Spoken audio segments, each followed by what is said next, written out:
All right. Good morning, everyone. Good afternoon, good evening, depending of where you're joining. Can you confirm you can all hear me right? We're gonna just like wait a couple of minutes for everyone to be able to join. So please get yourself comfortable.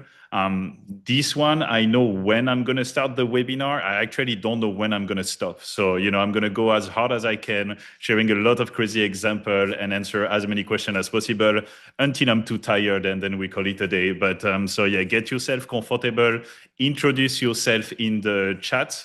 It's going to be a really good one. I don't know how many of you attended like the previous version, but this one is on another level. Really wanted to go deep in every presentation. And also I'm going to do a live demo of one of our latest workflow, which I'm pretty excited to share with you guys. So yeah, I'm going to grab myself a little bit of water, just like being ready. And we're going to start it in a couple of minutes. So let's get this chat on fire. I want to see, like maximum energy because like I say, I committed to 2 hours minimum, but I might go for three. So let's get crazy today. Best way to start the year. See you in a bit, guys. I don't know why I cannot share audio, so I wanted to have hyped music and stuff like that, but it's not working right now. So yeah, don't worry, you're gonna have the audio when I'm gonna start the presentation.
All right. What's up, everyone? I never did a Twitch stream in my life, but I feel that, every single time we're kind of like breaking Zoom a little bit to have a little bit of challenge because I don't think it's meant to have, such a large amount of people. Right now, we're like almost 3,000 people. What's up, Ben? Shout out to my amazing creative producer, always here to helping us turning this experience into like a next level value for you guys. All right, people from all over the place. It's moving too fast. I cannot process. I don't know how people, do this on Twitch. If you have like any tips, because I might be like too old to like fully understand how this whole thing works. But so cool to see you. Wow, people from Sydney, London, Germany. Let's go. Super exciting. Is it like most of you guys the first time joining a webinar like this, or you're just like coming back again? First time, first time. Yep, first time. Awesome.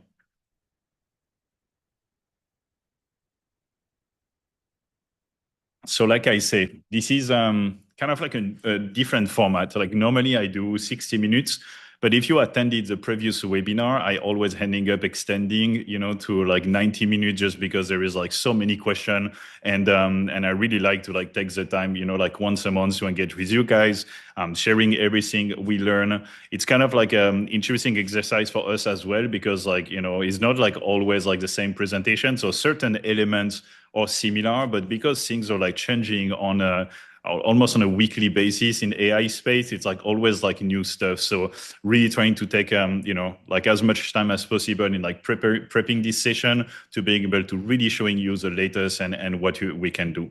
So I think, like it's like 6 minutes past one. You guys are crazy. How many? Yeah, 3,000 people are there already.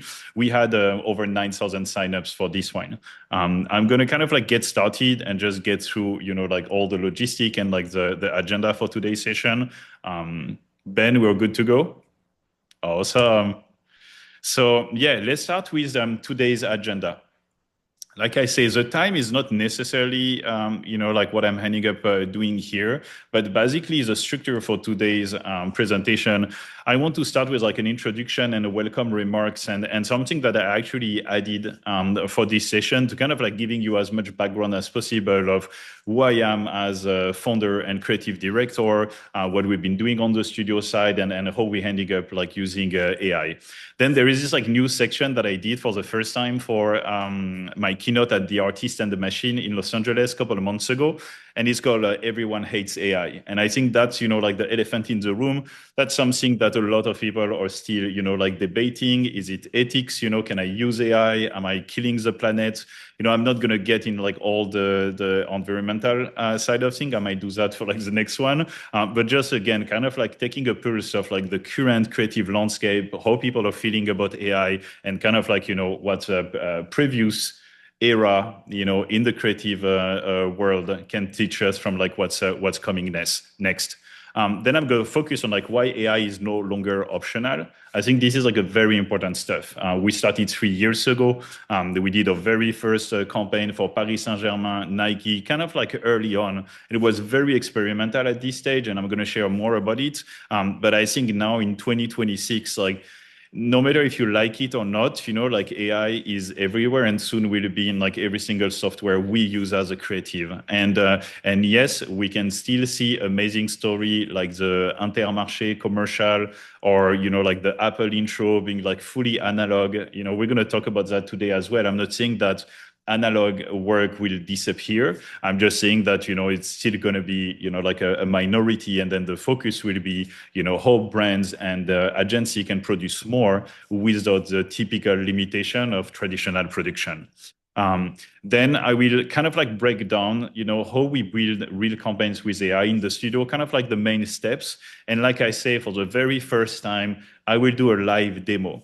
So live demo is not, I'm not gonna build like, an entirely campaign beginning to end, because that's not like really how it works. But I wanted to show you like an actual workflow and like the key steps and components and how efficient we are getting already today in terms of like the capability to create like good stuff and why there is, again, no argument or in my opinion, there is no future where anyone is saying that we're not going to go the AI route for like producing this type of campaigns. On the live demo, I don't want to spoil, the platform because we have like a lot of good stuff to announce with them. But again, I want to like break this down. I want to take the time. I want to show you again, like not just like the steps, not the magic formula, but kind of like how do we work with it and if I would be curious actually to see in the chat how many people feel like scared or excited or they think that this is bullshit and we should only go on a set with a camera. So that kind of fits. I'm going to keep the live Q&A, most of the live Q&A toward the end. And I missed the most important. If you're here today is because we have Masters of AI. I'm the co-founder of Masters of AI as well, our education platform. Full disclosure, I'm not shy that we're going to present what the platform is about, what the program looks like, because we've been working crazy for the past couple of months on like the new curriculum.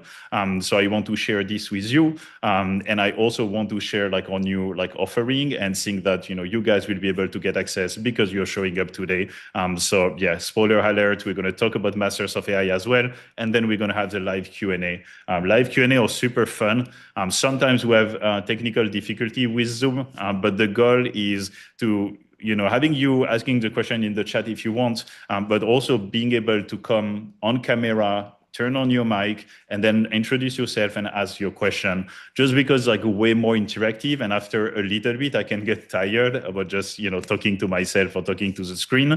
So that's something that we're going to keep mostly for the end. There is maybe certain step in between where we're gonna have like one or two people to come in if we're seeing like a lot of question. So like be sure that you drop your question in the chat as we're getting through the presentation, because like I just explained, we're gonna cover a lot of different area, and you might have questions that are very on the production side, questions that are more onto the opportunity and the future of like creative for AI, like all of these different stuff.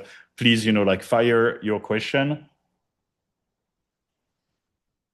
To be honest, I'm really trying to maintain like the monthly rhythm, but it's not like something certain that with like all the work on the Masters of AI and the studio side, I'm going to be able to do this type of session every single month.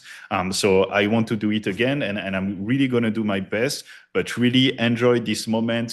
Stay focused, take notes, do everything, and then ask as many questions as you want, because that's kind of like the part that excites me the most in this process. And so, yeah, let's kind of like get through like a couple of like logistic items. So like I say, I want you to engage in the Q&A. That the whole purpose of that, if it wasn't to make it interactive, I would just, like record a 20 minutes presentation and sharing it. Like the goal here is like having context, being sure that we're like focused in the moment and you can engage in the Q&A section. The second part is like react in real time, like emojis, like clapping hands, all this stuff, they help me like realizing if I'm boring you guys or if you're actually having a good time. So please do it and don't be shy about it. Be present and respectful, very important. Same thing is the chat. I think we're like one of the only platform to like all the webinar and having everyone able to like, send message and doing all these different things. Very important. Like we want you guys to, be respectful of myself, of the team, of everyone else. If you have not takers, try to like remove them because they're actually holding places for other people in the chat. So we want to be sure that you can remove the bot. Chat cannot see other people's messages, only hosts and panelists. In everyone? Oh, okay, maybe that's here. 1 second. So apparently we have just something that we need to change in the chat setting. I think might be here. Yeah, exactly. Panelists, everyone. Okay. And then attendees. Okay. So now we should be done. That's why you want producer in your camps. You don't want to be alone running this. All right. It's a party, let's fucking go. Let's blow up these things. And I apologize already if I use a lot of F word and shit word in the presentation. That's kind of like my thing. I'm trying to improve that. I don't want to finish like my career like Gary V and, being cursing all the time. So let's see how it goes.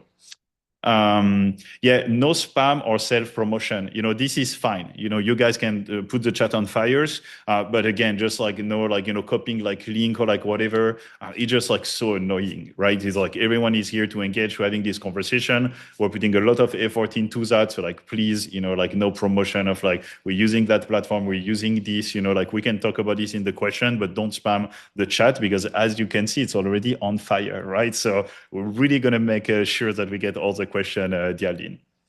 All right, I lost one of my window doing the change. Here we go. All right, no replay and no rewind on this one. Again, this is, mostly because you guys are showing up and, we just don't want to like record this type of content also because it's changing all the time. So it's like 2 months from now, maybe things will be slightly different. So we want to be sure that all these things stay, in the moment. I'm going to have a crazy announcement towards the end of this video about how we are taking, this like in the moment experience to the next level as well. Without further ado, my name is Benjamin Benichou. By the time I took this picture, I didn't have a beard, but this is my new 2026 look. And so, in case you didn't know, I'm French. That's why I have my accent. But I've been living in the States for the past 10 years. I'm not going to talk too much about my life before AI, but I really starting to digging into it about like 3 years ago. But before that, I have a 20 years career in advertising, content production, media, all the different stuff. So that's something as well that's important, and shout out to the haters. But, I didn't start my career with AI. For me, it's like, I've been doing this for so long, and I know how much it's like challenging when you work on a specific idea or specific project for your clients. And because of the budget or the timeline or just overall capabilities, you're not able to bring this idea to life. When AI really started to emerge, I was so excited about, being able to test ideas that I never had a chance to bring to the table, and seeing like, how we can use AI not as an excuse for like poor crafted content, but really as the new render engine. If you don't follow me, you can follow me already on Instagram. Shoot me a DM. If you're posting, reposting content, tag us. I'm gonna, like reshare it. Let's make this pop. And then, like I say, 20 years running our own agency, being a founder of a studio.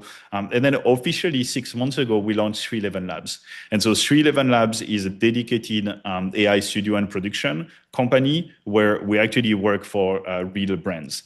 And one thing that is important here is like not only we wanted to not just do spec ads, we wanted to work with brands and like the best brand in their category, because we knew that everyone can create like cool images or cool spec ads. When you work with a client on a brief, it's like a totally different story. So fairly early on, we work with like real brand on real brief. And when I say 3 years ago, it was extremely like challenging to do something that looks cool and sharp. On the business side, in 6 months where we launched the studio, we closed 1.5 million in business. But besides just the money, because some people can say like this is huge, some people can say like this is nothing. I think for me there is two elements here that were super important. The first one was the speed. Like, I've been doing services and agency business for like a very long time. That's the type of stuff that normally would take, like two years, I would say, to getting there. So here it was like, way faster because this is a hot category and because everyone is looking for, like talent that are able to deliver. Another thing that is very important that I don't think anyone is talking about is when you are creative and you run, like photography or like video production, if you work on a piece of content, like the margin you keep as a creative, usually around 20%. If you're doing like a really, good job and your organization is like pretty set up on production, meaning the vast majority of the money you generate is like going to a bunch of, like production and, travel and like all these bullshits. That's another things too that I feel is important to keep in mind when people are like, AI will kill creativity, no more studio anymore. On our side, what we're seeing is like, because we can capture more of the value and we can do more projects, then we have the capability to actually hire more creatives and the most amazing and talented people in their category. So we will always need a talented, like producer. We will always need people, that are like director, writer, like all these different things still exist in an AI world. What is exciting is before, only if you were one of the big agencies, you have the money to like hire the best talents. I think this is actually shifting entirely. And as a studio, I believe we can build, like an Avengers team of creative using AI as a way to just like power more amazing content.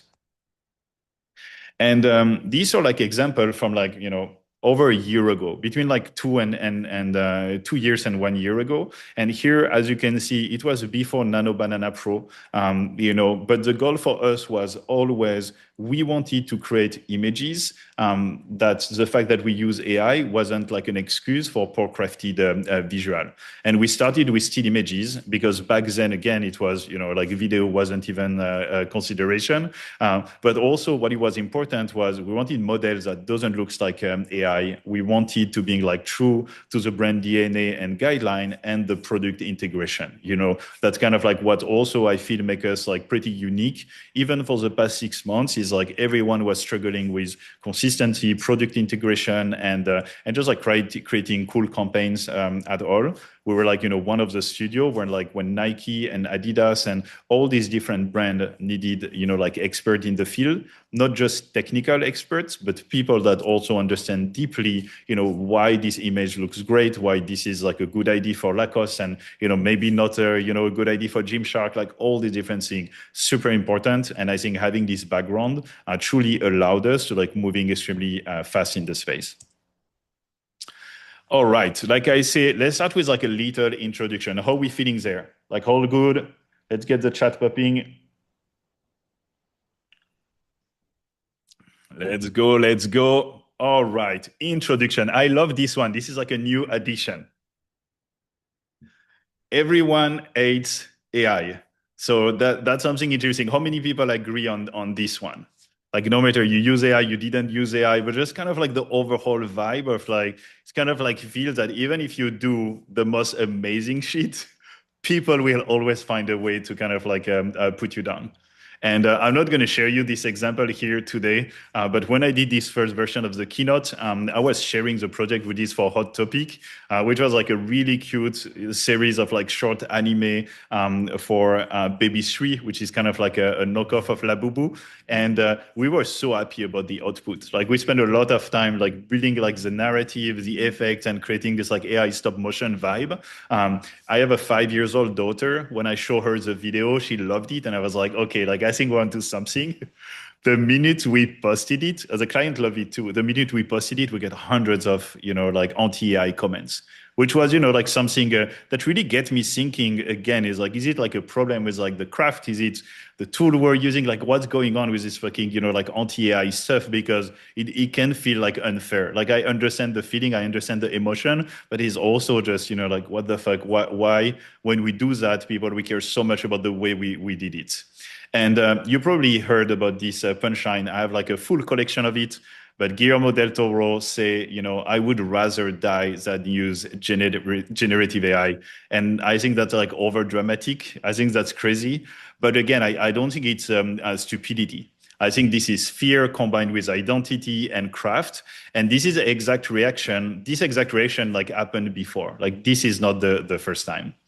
And I don't know how much guys, like, I mean, obviously I've been doing this for 20 years. I'm 40 years old. I don't know what's kind of like the age range in the room here. But I did like some research because I was so intrigued to kind of like, discover like when this type of like situation happened. And you can actually find a lot of example. I discovered that, when synthesizer happen in music, in the UK, they have like massive protest and strike, it's going to call music. We're not going to do music anymore. But then on like something like closer to her, I saw like the CGI revolution was probably like the most interesting part. And the CGI revolution like didn't happen, like 5 years ago. Like it's something that's starting in the 70s. And for like between the 70s and the 90s, and I'm going to share some example that I really like, we saw this kind of like crazy evolution. But at the beginning, like any innovation, people were saying that it was ugly, that it was mechanical, limited, all the traditional animators, were losing it when this shit was happening. And I actually found this image that I think is like the most fire image of a protest ever, of like in the 70s when like the Disney animator like went on a strike. By the way, I think they have like the most, like the sickest flow ever, and the sign are like way cooler than any protest I ever been in France, because we do like going on a good strike. And the message here was like very interesting because very similar to AI. It was like CGI will kill animation. Like that was the thing. It wasn't necessarily like for like advertising, but it was like as a whole, like this new technology will destroy everything. And I want to show you like 3 examples because again, I feel that now I totally understand, when I'm showing, certain stuff to like a friend photographer or director, like I can understand why they freak out. But again, back then, that was the first, like AI film, one of the very early experimentation from the University of Utah. I think it's so cool. The video is actually quite long, and they show a lot of the things with like the match of like the voice and everything. But again, this is like what people were like losing their shit on back then, right? It wasn't like something super impressive, or just like a lot of these like early things were actually not made by creative, which is very similar than AI. Early on, all this CGI, stage was like mostly engineers, like people that were excited about the technology, which again, I don't want to offend any engineer in a room right now, but usually they don't have the most amazing taste. And I kind of like seeing the same thing with AI, right? It's like the first wave, extremely technical, like you needed to really enjoy building workflows, doing all these different things. And usually that's not necessarily the skills that, us creative, we have. This is like the evolution. I don't have the audio, but like, trust me, this is so good.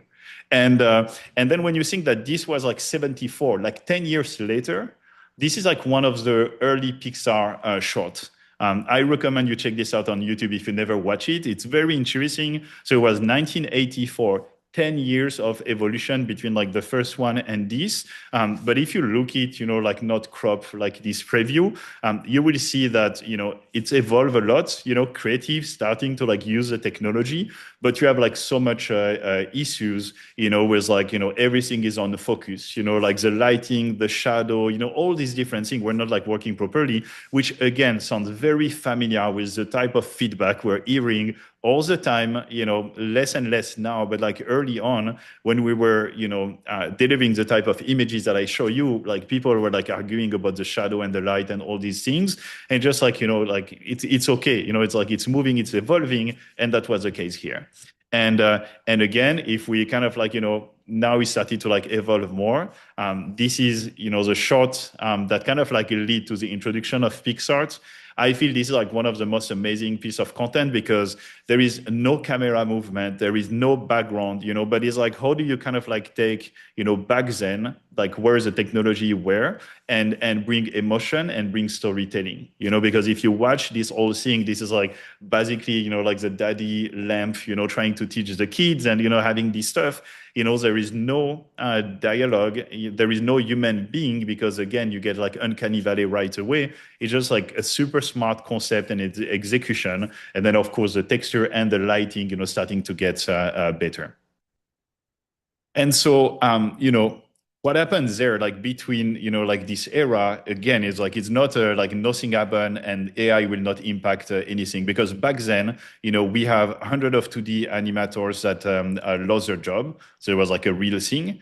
And then we have entire studio shutting down. I think Disney Florida shut down in like 2004, something like this. And then a lot of skills became obsolete, like you have to like learn different things. You have to learn like different tools. But besides all this, let's call it collateral damage, that I'm totally open to talk about because I do believe that this will like continue with like AI, maybe not in a, like a, as dramatic way as like people thinking that we're all going to lose job and then, robots will replace us in the next 10 years. But when you put this aside, what this evolution gave us is Toy Story.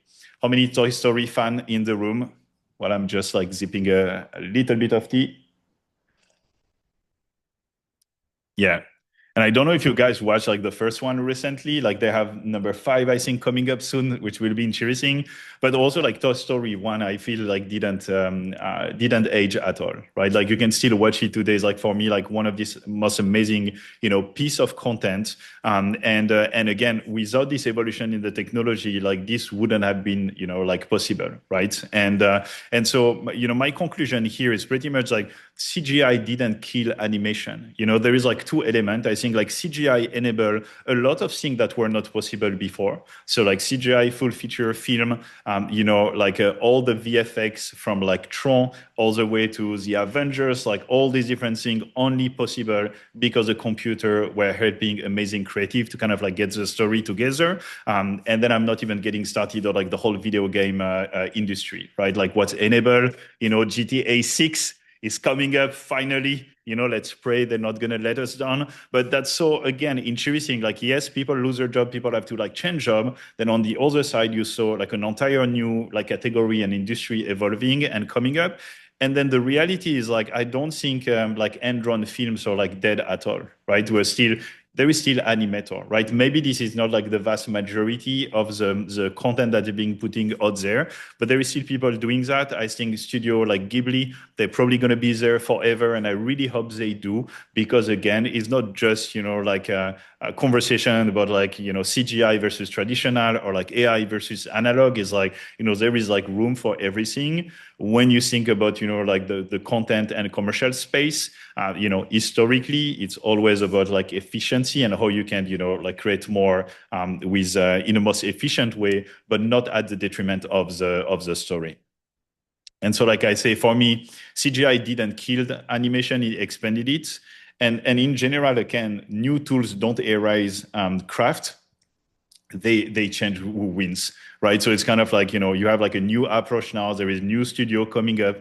Probably without this technology revolution, like Steve Jobs back then wouldn't have purchased Pixar, right, from Lucasfilm, and all these like different things are just like the enabler was this evolution in the technology. So now I want to ask one question to everyone: what's different this time? Like, what do you think is like different, fundamentally from like the CGI revolution versus the AI revolution?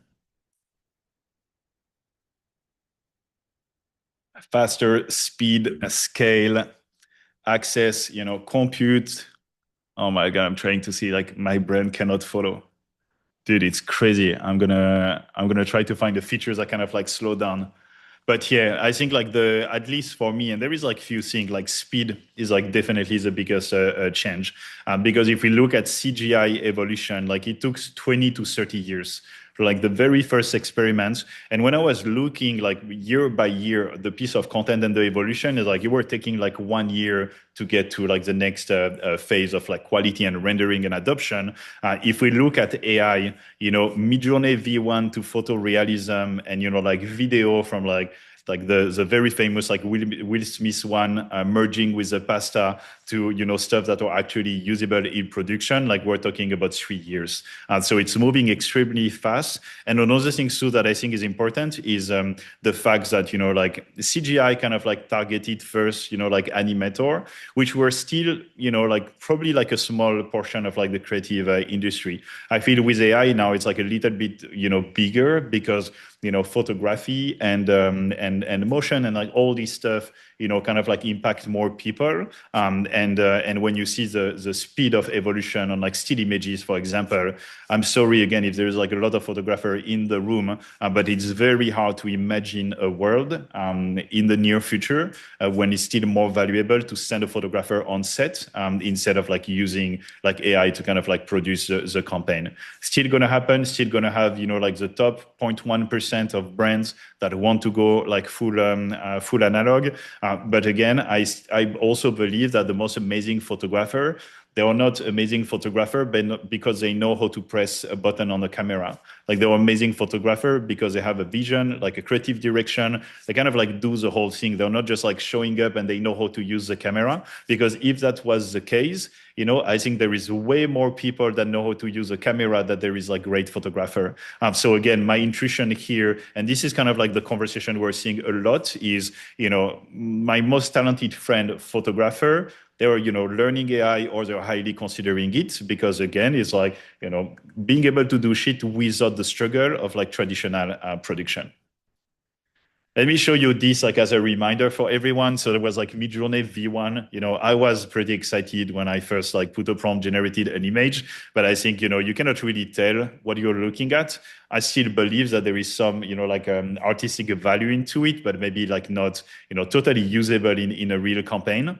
And then for like the past year, let's say, like it improved a lot, but not just with Midjourney, but the other platform, we're still getting this kind of like, like AI generation vibe, right? Like the color grading, like the body proportion, all these different things. Yes, Nano Banana Pro and all these new models like improve a lot in this sense. But that was like also like a problem, because like you couldn't really go full on a campaign if it's kind of like looks, like too AI. And that was the thing that we were doing like already before Nano Banana Pro, right? So like our goal, like I say, was like, I don't want something that my model looks like a 12 years old with like weird body proportion. I personally hate sepia as like a treatment. So the goal here was all right. All the notification in the chat, Ben, is because the note takers are being taken out. I'm seeing a lot. Just like being sure you remove your note taker, please, on the call. It's kind of like spamming the chat, and also it's like blocking seats for people trying to join. And but yeah, to like going back on this, it was like always about telling the story using AI to do that. That's why we don't believe that AI is a style. Like that's another like misconception I feel, and it's still to this day we have brands or agency coming to us and they want like the AI, slop like style or whatever. Like for us, again, I mean, we're not too interested into that. Like, obviously, we know how to make AI slop. Like, it's not the most difficult things to figuring out. But for us, it's really using AI as the production engine, right? It's like same thing as like rendering like 3D before. Now we use AI in the process, and I'm kind of like going to show you, how we move and why this is no longer optional. How do we feel, guys? 30 minutes in. Let's go. Please, no, like Instagram, link and everything. Like you can do that on the side. Okay, cool. Like stay there. It's just like the beginning. I have a lot of stuff. I'm always debating, like, keeping it short, but also for this one, I just like wanted to go like all in and like take the time, to like really unfold like or thinking the background and like what we're doing and how we're doing it. So I really hope you guys enjoy this part. So I think the most important part too is like how we went from experiment to full campaign production. I wanted to break down the timeline with a few examples. So like I say, 2023, this is where we started. If you've been following me for a while, and if you don't, that's totally fine. I don't hate you, but you need to change that really quick. My very first piece of content that went viral were this series of like Nike Impossible Store, posting it on LinkedIn, like 3 years exactly ago, then on Instagram, and kind of like take off right away. But for like the whole year after that, it was already like generating like impressive stuff. So there are like generation from 2023, right? It was like super impressive and interesting, and you can still tell a story. But again, on like a video standpoint, like I say, it was like impressive but like unreliable. And so basically, we were able, and I was able because I was alone back then, to create like great images, but very hard for consistency. And so back then, the tricks was like if you generate a lot of volume, you're going to be able to curate like a series that makes sense, right? And so I think that one of the reasons people are starting to like really fuck with my work is because it wasn't just like random stuff where like three images together, they don't look like they belong together. Even if it was very hard to control, that was like something from day one that I saw kind of like makes or work like stand out like differently, when other people, especially on LinkedIn, were just like posting, like pure randomness. And it's still the case today. Product integration extremely hard. Like we used to spend so much time on like Photoshop and doing all these different things. So it was cool to making again like one image. If we have a client that want like series of image, it was extremely challenging. And again, it was like hard to scale into a real campaigns. I think early on, the biggest project we were getting were less about the brand hiring us as like a creative/production agency, more the brand coming because they wanted to collaborate with me because my stuff were getting viral on social media.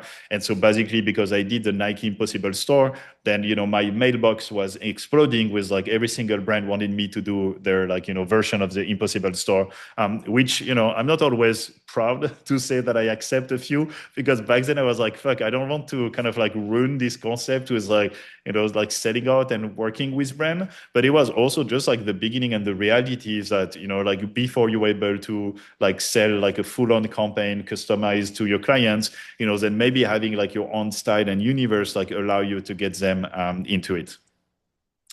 Then 2024, I'm gonna let you guys watch. I really apologize if it's like showy like video. It's always a mess when sharing on Zoom.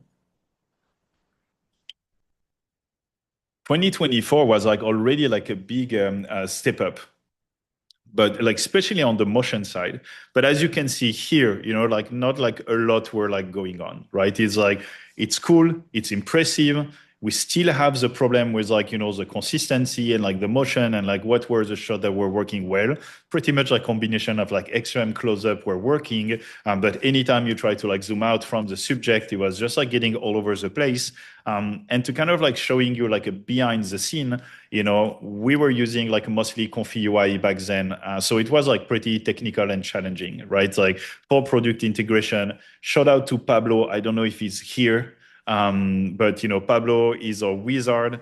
Like another thing that I hope I will say enough during this presentation is like it's not just me anymore. Like we're a studio, we're a team.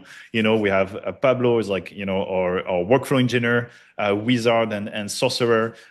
We have Ben on the production, so like the whole team is there. And I think again, if you want to achieve great things, you need to have like all these different skills around the table. But here, Comfy UI. I don't know how many of you actually like ever seen Comfy UI, tried Comfy UI before.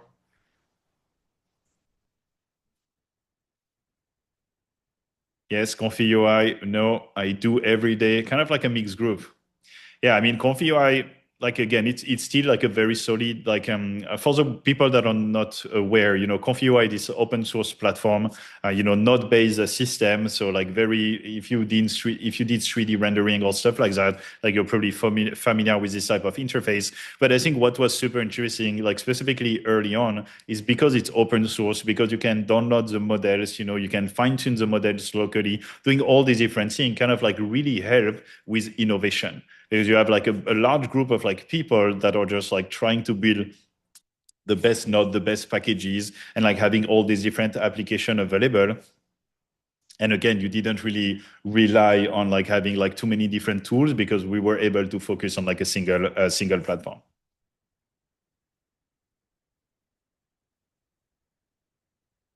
So 2024, like I say, to sum up, control arrived, but technical, we needed to like train custom LoRa, use platform like Comfy UI, product swap was possible, but like very manual. And then, like full workflow were available, slowly available, but again, only for like advanced people.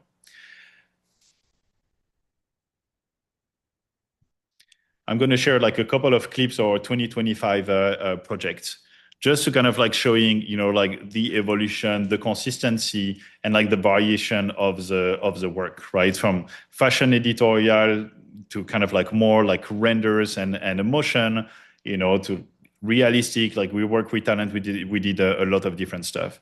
Like some of these are like real campaign, real projects. Some of them are just like exercise that we're doing on a studio, because that's another thing too. Is like when you work like in the AI space, like you don't have excuse anymore to not like showing your clients and your community like what you're able to produce. Right before, if you wanted to do spec works, it was either like you're going to spend a lot of time on it and very hard to like manage between the real project and the specs. Here I feel again it's very exciting because we give full priority to our clients and like running the business, but we keep a lot of time as well just like exploring like different things. It's like a recent project we did with Decathlon. We have like a few coming up. And here again, the goal is like we don't want to do like AI slop. Yes, if you've been in motion in 3D, like we cannot compete with Cinema 4D yet, but there is like a lot of like opportunity already to create like way better piece of content that before wouldn't have been possible because of the budget and the timing. In the retail category, I don't know how many of you guys work in retail here in the group, but there is like another, like huge opportunity is like the fact that, you can have like pretty much a similar campaign or like a concept and a system of campaign and being able to like change the product, change the environment. So before when you were working on something like this, it was, like you have a lot of planning and you don't have the opportunity to get like more models, more products, just like time and money, always like the two main variable. And so now I feel again with AI, just like the capability to provide your performance marketing team with just like more cooler assets. So it's not just like, 15 assets like twice a year for like the hero campaign. And then the other channel, they just get whatever is like available or left in terms of like budget and content. It's like, no, you can kind of like combine brand marketing and efficiency, which I think is pretty exciting. And so here, another like cool video. I moved recently from California to New York. So it was like, okay, let's do this like clips with like a car, drifting inside a concrete skate park. And then a few more stuff here, which I think, when you see like all the product like a currency, and I'm going to show you in the live demo that is, before we needed like so much images of the product, we needed to train a custom LoRa doing all the different things. Now it's not necessary anymore. That doesn't mean that, we're not doing any work. That means that when all these tasks that were extremely time consuming and complex, became like more easy to do, then we can focus on like, just like doing cooler shit, which I think is super important. Here, like the details, the close-up, Nike Air Max 97 silver bullet, like iconic stuff. Like it looks like, full CGI render. This is like entirely generated with AI, not with a single prompt, with a lot of like intention, defining the art direction, a lot of like, experimentation to like finding the right like vibe and treatment, and then having the workflow after that to being able to create all the different views, the close-up, and then the motion, and then working on the editing part. That's a shame that you guys cannot get the audio right now, but I share this on our social quite a lot. Because like the sound design part is also what's like make this piece more elevated. So yeah, not a single prompt. Like, I mean, again, if anyone want to try with like a single prompt to like generate a campaign like this or a piece of video like this, I mean, God bless them. The situation is like, you either get lucky or you are not. And good luck to work with the client if you rely on your luck to being able to get a project to the finish line. Because we do AI, clients haven't changed, meaning that we present like more option early on, we get them on board. Because we do AI, they have a tendency of like, wanting to like change everything, which is like also like a very important part. Like you as a creative, you need to stand firm on like your vision and your direction is not always easy to do, but you don't want to ending up having, like your clients like on your shoulder telling you, can you change this? Can you change that? Like all the time. It's like make the logo bigger, but like now for like every aspect. So the way we're doing it on the studio again is like, we have the same like steps of like building up, like the creative direction, presenting to the clients, then like moving on like the still images because we need all the stills to be perfect. Because again, if there is one shot where the clients want to change some things, it's impossible to like edit it within the video. So we need to again fix the still first, then get into motion, right? And then you edit the whole stuff. And no matter what, these are like short form of like content for social media. We've been producing 2 TV spots right now with like a real, like script and story and everything, like you need to being able to like, say yes to your client where they want to change something meaningful and have the capability to do so. And one thing on the product side again is like, it used to be so challenging for like product integration and specifically on like glassware, fragrance, all these different stuff. Now again, like you can do it, you can test quickly different style. And you see on like a campaign like this, another stuff that I feel is like very interesting is, one second. I really need to drink sometimes or you're going to lose me. So yeah, I think one thing that is like very important and interesting is before when you pitch a client on a project, because you don't have the opportunity to produce, 2 different direction, like basically it was like a debate with the clients and like finding this, like middle ground where, to be fully honest, even if I've been doing this for 20 years, when I work in a process like this, there is no way I can predict which campaign and which direction will work best. I think now with AI, we also have this like, added capability to being, between like the example on the right, which in my opinion looks like way better than the one in the middle, which is super subjective. And I have no way to back that with like real insights and data. Before would have to be like an argument with the client. And if they choose only the option from the middle, I will feel, they didn't listen to me and like frustrated. I think now what we're always trying to do is like, what, let's just like run with like 2 or 3 options. Let's run it through paid channel. Let's see which one is actually working better. And when we have some insights and, everyone is happy, because I'm totally fine to being, wrong if there is, some data to like prove me wrong. And I just want to prevent having this, like nonsense conversation with the clients where, subjective conversation are like always the most painful when you're working in a creative process. And this is like another one, don't worry, we're gonna move to like the live demo very soon. But yes, I want to just like show like a couple of like different example and application type of stuff that would cost like extremely expensive production to do it, and not sure if the clients will go for it. And so on the talent side, we did a couple of projects for Paris Saint-Germain. Like the very first campaign, when I look at it, I'm kind of like embarrassed now. But what we did for like the last kit was, very impressive, the evolution, the accuracy of the players, and that and other things too. Like people are just a lot of content online, I feel, are like way over indexed on like you can make an OnlyFans influencer and UGC influencer. Like all these things I think are terrible. Like I don't think it's a good things to having like an AI generated avatar claiming that the product have certain benefits, because it was already bad enough when it was real people being paid to say that a product has benefit when it's not true.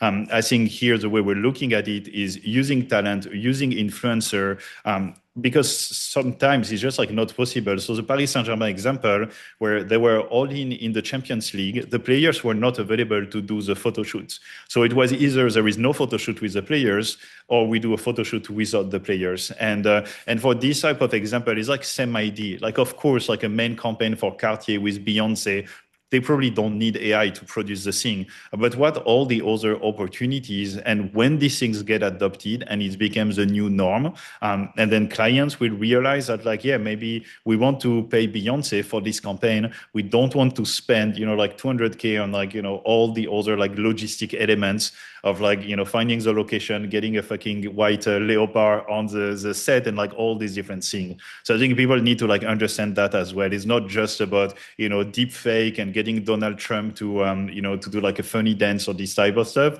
I think these parts are like interesting, but this is not what we're doing. Like we're a studio, and we feel that soon enough is not going to be like an AI question. Like we're just like a VFX company. We're using AI. You use it through platform like Confi and the others, or soon enough it will be in any software, no matter what. So I think this conversation and this topic will die very soon. So yeah, 2025, to sum up, breakthrough year. New models remove the technical barrier, so just able to move way faster. Campaign level consistency, I'm going to show you in the example, but again, before it was like one image at a time. If the clients want, 6 or 10 images, then you need to redo the entire process beginning to end. And then I feel video is not totally mature, but we're getting there. Like now we're able to ship like a real 30-second spot that is not like AI slop, that tell a real story. Yes, you don't want to use AI yet, in my opinion, for like acting and this type of stuff. But I think for like pretty much, 80% of the type of content you can do for a commercial, you can probably use AI, at least as part of the pipeline. All right, 2026. How are we doing? How are we feeling? I'm gonna get into that, And actually, let's go, Ben. Can we take like maybe like one or two question, like before I get into the next step? Yeah. You want to ask the following? Okay. So yeah, you guys can. So they can ask to call in, or do we select it in the chat? Okay, so you guys like raise your hand if you want to come in and like ask a question. We're gonna take two questions and then we're gonna move on. But I feel I've been firing a lot at you guys already, so I think we can take one or two questions. Yeah. Okay, I do it. Okay. Sorry. All right. Okay, there's like a lot here. A lot of hand. Okay. Okay. Should I promote them to panelists so they can put their video on, or just allow to talk? Okay. I'm going to do that. So Noah Tate. Noah, are you here with us? If you guys raise your hands before but don't want to talk, oh, okay. All right. So let me go 1 second. Yeah, the full attendee list. Oh my God. Let's get into it. Trust the process. We're moving to like a new version of like Webinar Plus very soon. So it should be even more seamless. Okay, I'm going to take Charlie. So I'm going to promote Charlie to panelist and allow Charlie to talk. What's up, Charlie?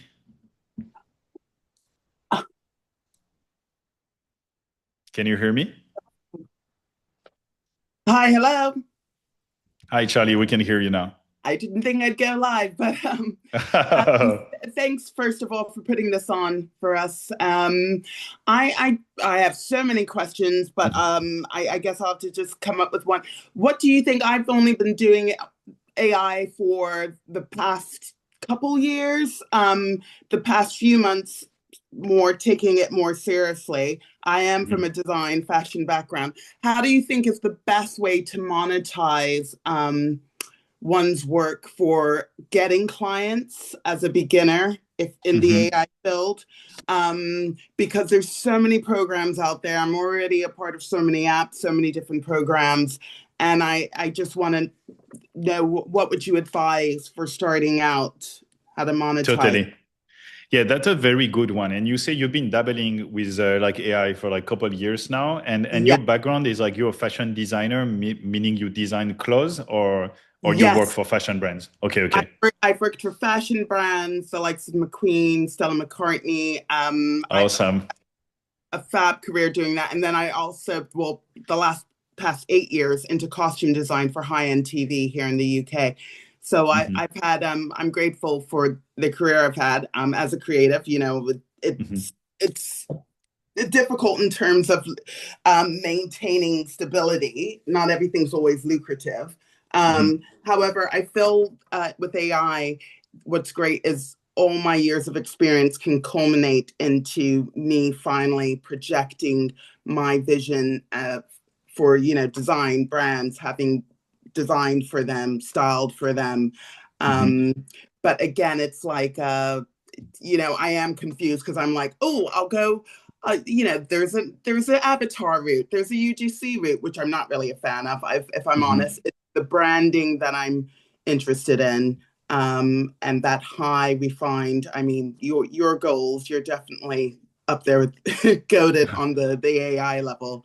Totally. Yeah. I think yeah, and I think the most important, and you kind of like touch on it, right, is like I don't think you want to define yourself as like an AI designer now, because like to your point, you're a fashion designer, right? And similar with like I don't like when people are like, you know, like call me an AI artist, because you know, I'm a creative director, I'm a visual artist, and now I use AI, you know, the same way I use other tool. And never before anyone called me, you know, like an illustrator graphic designer, or like, you know, like all this nonsense. So I think to answer quickly on your question, because there's like, you know, a lot of people, a lot of question, and need to get through the presentation. I think for you, what is interesting is, you know, you have this background, you have these skills, you learn the AI tool and you use them to do stuff within your field that were extremely time consuming or not possible before, right? And just like the idea came out of my mind, right, is like a very straightforward like use case is like when you do fashion design, accessories, all these things, you usually like start with like sketching,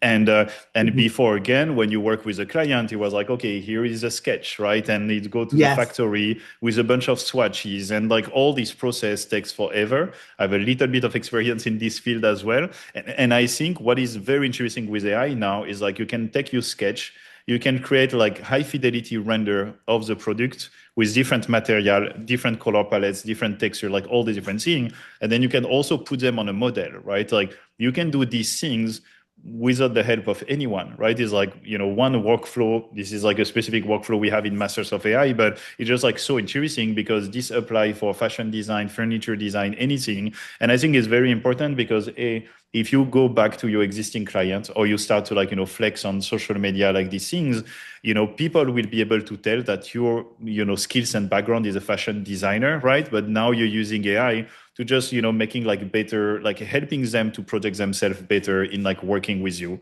And that's the same thing. The way we got Paris Saint-Germain as a client is like, because, you know, before, if I wanted to kind of like create like a concept ads to pitch Paris Saint-Germain, you know, that was doable, but it was, you know, like weeks and weeks of work. And to be honest, when you run your studio, you probably probably don't want to spend like your team resource that are already busy doing many things and yourself on like doing this type of stuff if you are not sure that this is going to change and you're going to have a client.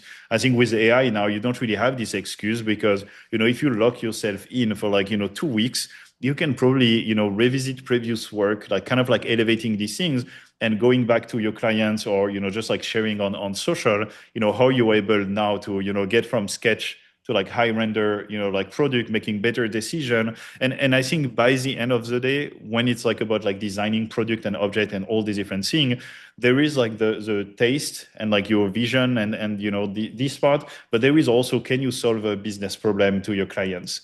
And I'm telling you, we're not doing that because this is not our bread and butter. But like if you go to like pitch any brand that develop products and you tell them, okay, instead of going sketch, swatch, go to the factory in China, wait 2 or 3 weeks to get a sample back, try the product, realize that it doesn't fit or actually it looks terrible with this swatch combination, redo this entire process over and over again. And you're like, okay, now we can skip this.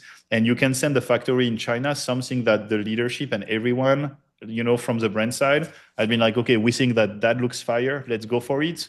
I mean, you're still going to have like some steps, but I think this is like, maximum efficiency. So yeah, I hope that helps. Really need to like get going and take other question. Yeah, I feel you're like on the right track. And this is something that apply, by the way, for like everyone else listening. Like I personally think that being an AI artist is like, it's a little bit ridiculous and like defining yourself on the tools you use instead of just being, like a fashion designer, art director, creative director, because that's what brand will go and try to hire. Right. Thank you very much. All right. Thank you, Charlie. Okay. Change role to attendee. Okay. I'm going to take one more. I'm going to take John Patrick. Dude, it's moving too fast. Let's go. Promote to panelists and then allow to talk. Oh, Amine. Actually, Amine. Sorry, it was like moving on the stuff. What's up, Amine? Amine or Amin? Amin, it's Amin. Can you hear me? Amin. Yeah, I can hear you right. Oh, thank Okay, you. let's for try the to keep the invitation. question just like short Yeah, and for sure. precise. I won't say my life Exactly. story. Awesome. So I'm a Thank you. videographer and cinematographer. I was Mhm. wondering if you like the Nike ad you did. Was it digital photography first?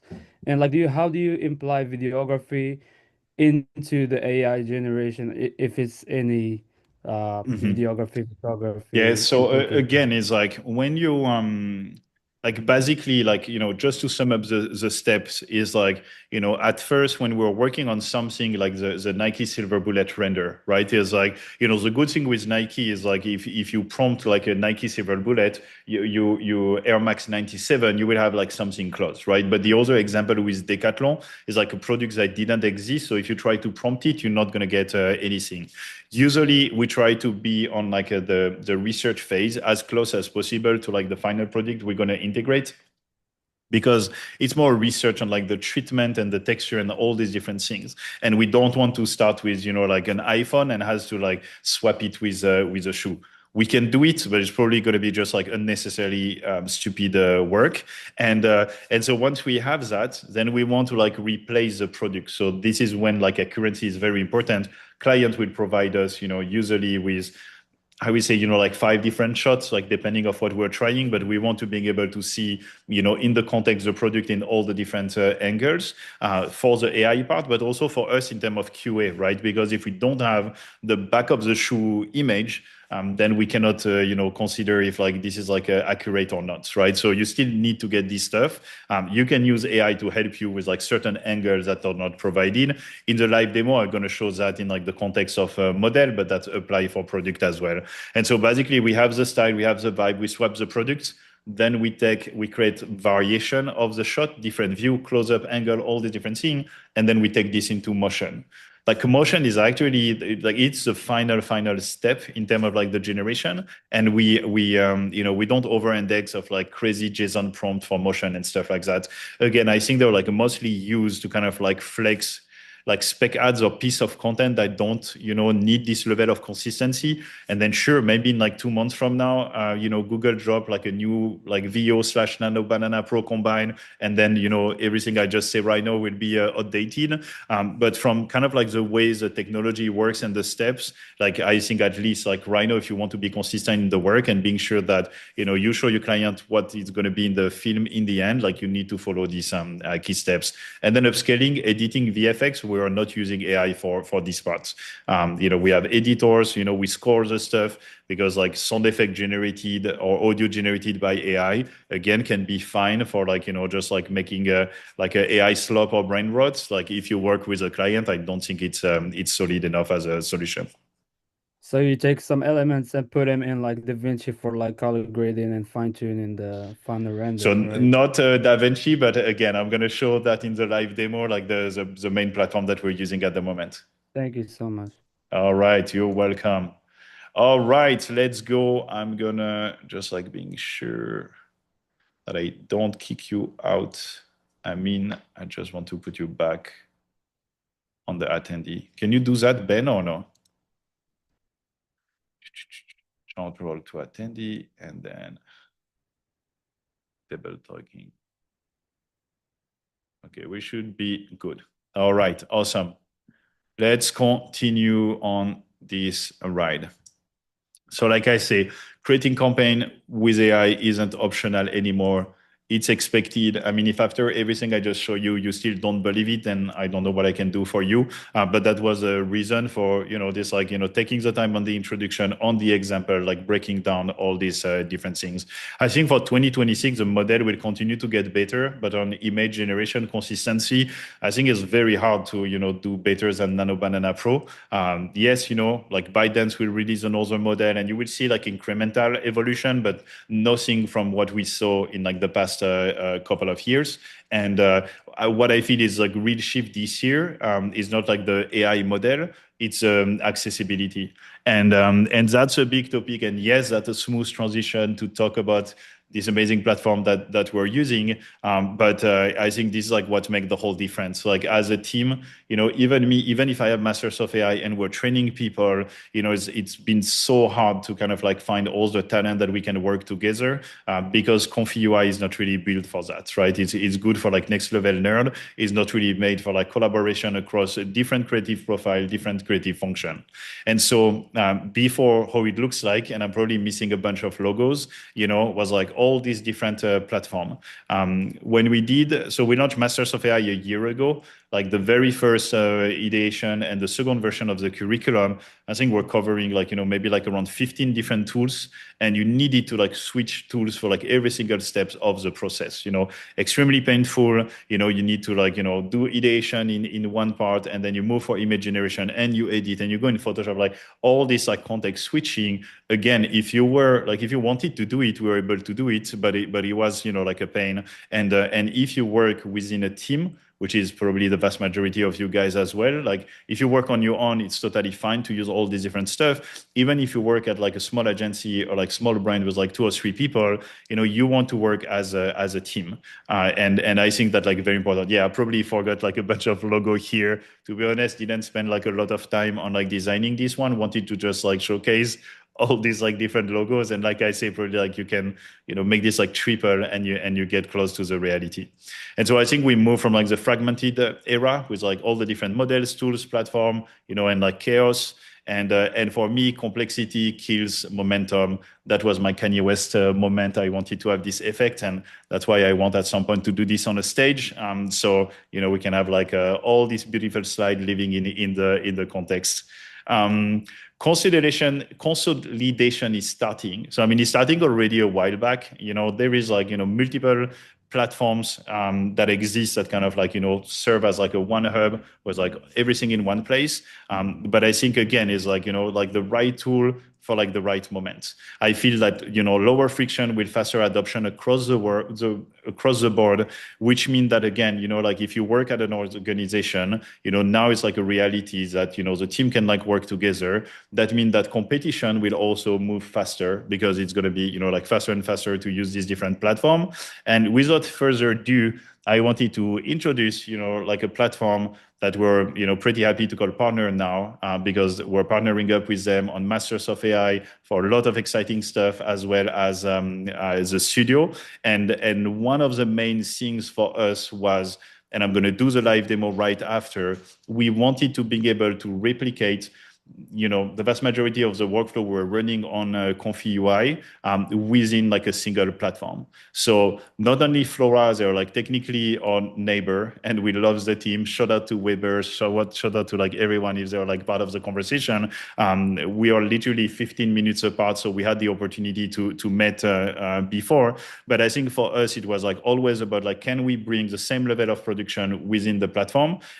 Because we believe that having like a single platform, and you can still work with like all the stuff around, right? But having like a main production engine is, will change everything for 2026.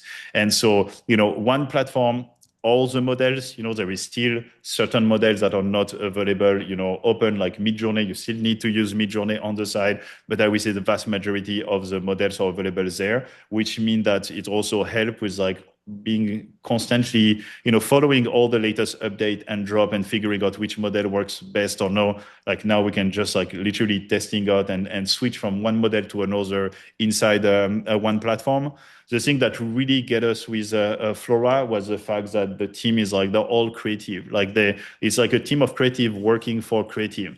Make like an entire, world of like difference, because again, we are working closely with them when there is something that, either doesn't work or like we think could be like improved. They are super receptive with the feedback. And I've been in conversation with many different platforms.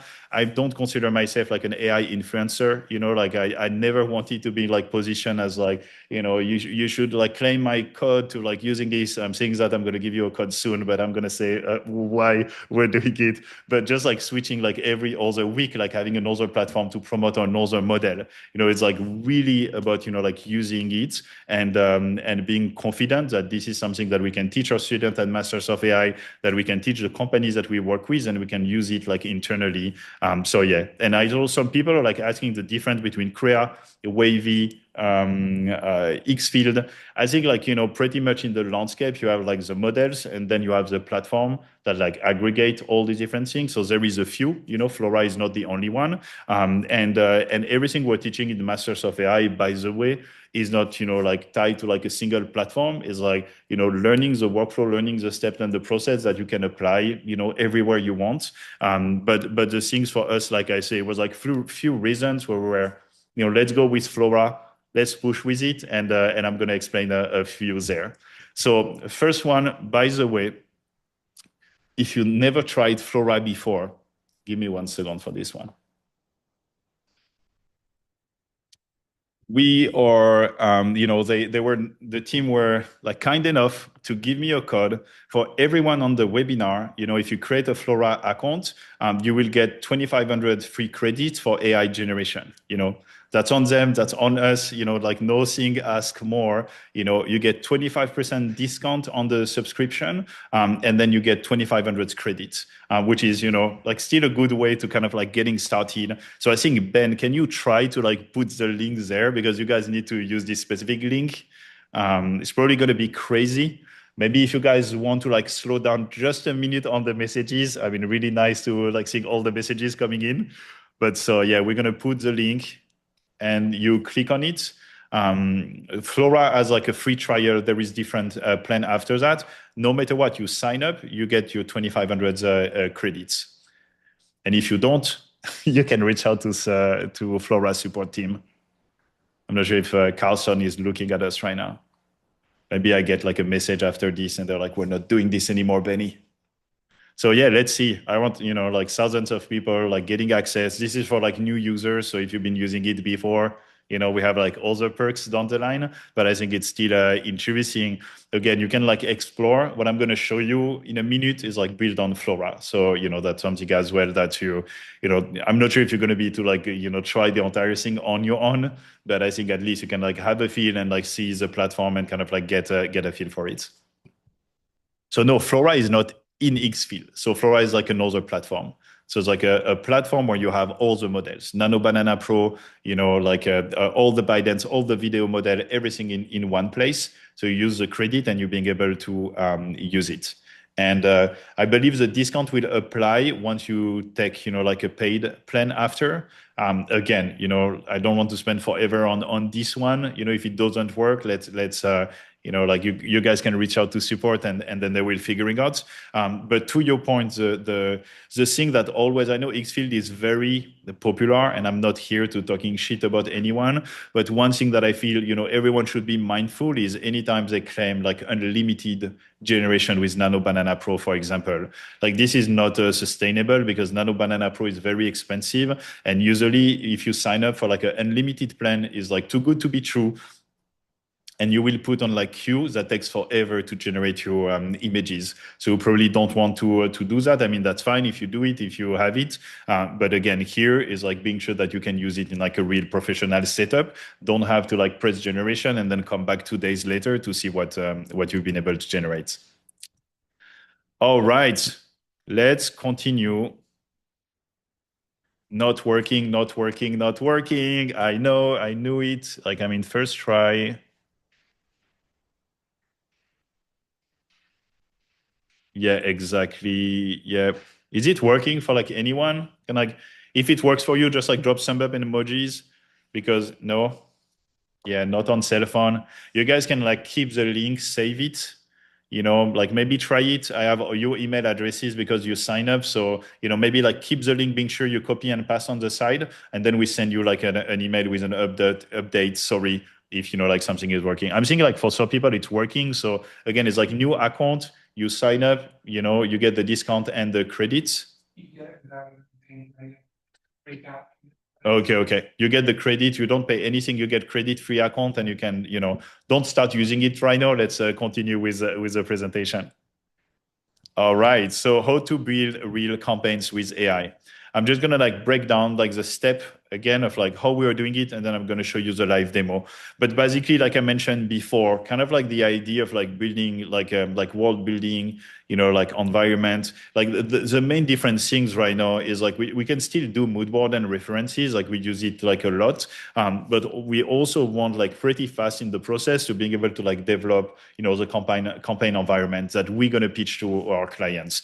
And so this is just like an example, of like a potential campaign for like Levi's and the Born and Raised collaboration. And so, the step after that is like we generate images. One thing that is important is like before, like I say, with like less control, we needed to generate like, hundreds, sometimes thousands of images and then have to review and like pick and everything. I think now we are able to make like way more strategic about it. So we generate actually like way less images than before. And that's something, again, when people are, thinking that we're like destroying the planet using AI, like the truth is like, yeah, like maybe OpenAI is doing with like certain things that are just like meme and brain rot and, like all these like different things that are not like valuable.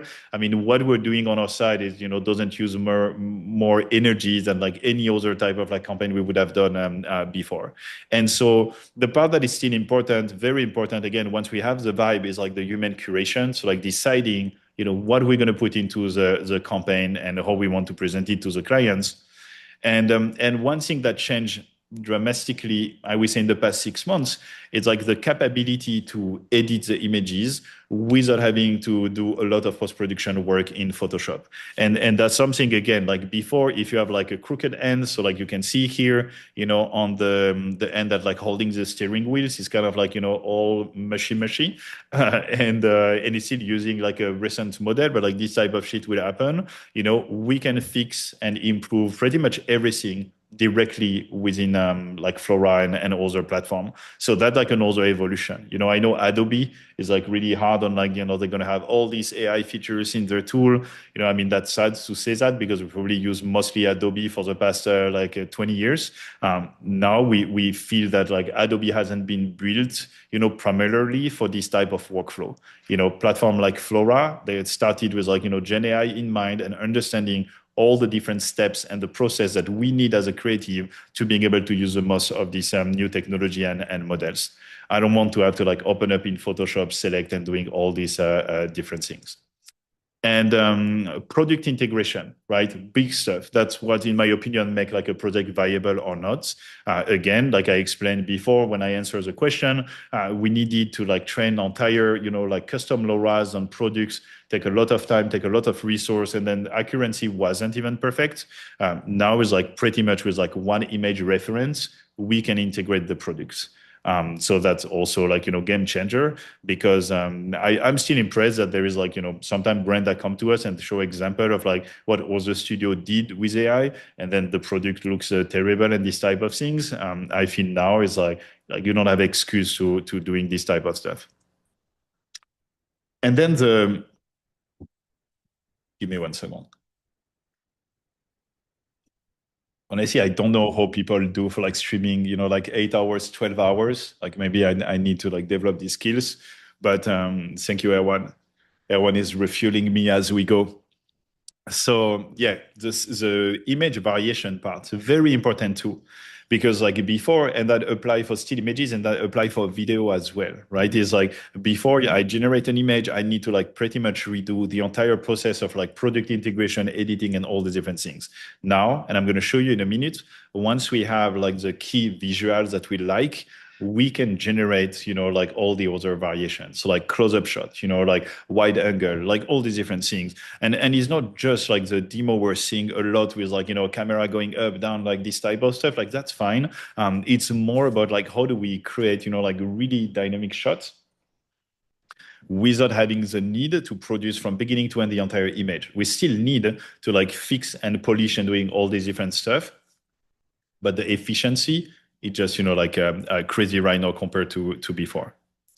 And you can see like the little like motion clip, right? It's like motion is like, yes, Kling is amazing, VO is amazing. It's going to continue to like improve in this way. You can have start and end frame now that allow you to have like the perfect consistency. So for me, the biggest like uplift in motion will be like, the story, like what story are you telling, like how cool is the piece of content. And I'm going to show you just like one example.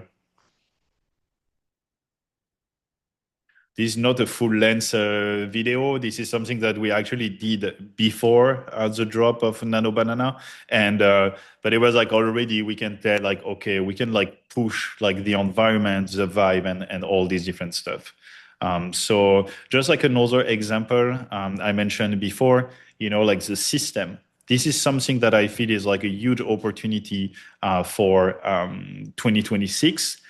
Is again, everyone soon enough will be able to do like a couple of images that looks fire, right? I think like Nano Banana Pro just like making, this part like a reality. And as a creative, we can be fucked, right? Because like in a sense, it like you can don't start crying. Someone can take your image and try to replicate it. Someone can go on Pinterest and try to replicate an image. I think again, like this existed before AI. I don't think it's going to change. I feel what is important to your clients is like showing that you bring creativity, but you can also bring like a more scalable like system and approach. So this is just, like a shot for Timberland, within this like bodega, we have the model, we have the product. So everything that I mentioned before, but here again, if I want to like swap the product so we can generate like multiple variation of the assets with like different references, because, if you've been working in marketing for real, like, that again, it's like impossible to predict like the right combination of like product shot and all these different things, like especially for paid social. And then here again, just like another example of like the shot variation, the consistency of the model. I didn't put the video here, but just to kind of like showing this, and then like the persona switch as well. That's like another thing that we work a lot on. We work with Lacoste on this type of like topics, but it's also, when you're a brand, especially a global brand, and you want to kind of like target like different, like gender, different ethnicity, different market, like now you can do it directly within like the AI workflow. So that's pretty interesting. All right. Who is ready for a good live demo? How many people do we still have here? Oh yeah, 2,673. Let's go. Full disclosure, I never did a live demo before. Not because I don't trust Flora or I don't trust myself, but been doing this for a while, been in tech, software, all these different things, and we always call this like the demo effect, meaning that no matter what, no matter how hard you prep and bulletproof everything, when you do a demo, there is always a very high chance that you're gonna like mess this up, especially in front of clients. So like you can imagine in front of like almost 3,000 people, how I feel right now. My credibility is at stake. I hope I'm not gonna fuck this up. So let's stop sharing these parts. I need to open up, like the real window. Okay, I'm just like refreshing, like being sure everything is good. Full disclosure, I'm not gonna like break down every single node and element and everything. I want to show you like the different steps. This is like one of the workflow out of, I believe, like about like 25 that we build for Masters of AI as well as we use internally. This is like one use case. There is many different application. You might have seen some of these. That's totally fine, for you. The goal here again is to kind of like breaking down these steps, kind of like showing like how far we went and also sharing, as much value as possible in the process. So let me share this. Can everyone see my screen? Yes? All right, let's go. We're good, Ben? Yep, perfect. So this is what Flora looks like, so it's like a way more sexy and cool and I would say accessible version of like a platform like Comfy UI. But that also great, that it built with this like workflow system in mind, because I think again it's like when you're using like Gemini directly on like trying to like use Nano Banana Pro and this type of thing, like you're doing like one image at a time, like this is not possible, because the reality is no matter what you do, no matter how good you are with the prompt and the setting and everything, when you will generate images, like as you can see here, I have always at least 4 outputs, sometimes 6 or like even 9, because you cannot predict, right? So if I'm doing like one at a time, and then that's what happened a lot, and I'm hearing this a lot of like people give it a try, they do the things, output doesn't look too great, then they consider that it's not working. This is just like a latent space. This is AI, this is how it works. But here I have like a lot of like elements that kind of like help out with these parts. And so the first thing I'm gonna upload, and the only thing that I'm gonna use that is not part of this generation is my model reference. So here I created, like this model with Midjourney. And I want to kind of like showing you like how, yes, you can use like just like one image to being able to create like a consistent shoot. Most of the time, this is not enough. And so this thing is like very important as a first step. I'm going to run it and I'm going to continue to talk because it can take like a little bit of time.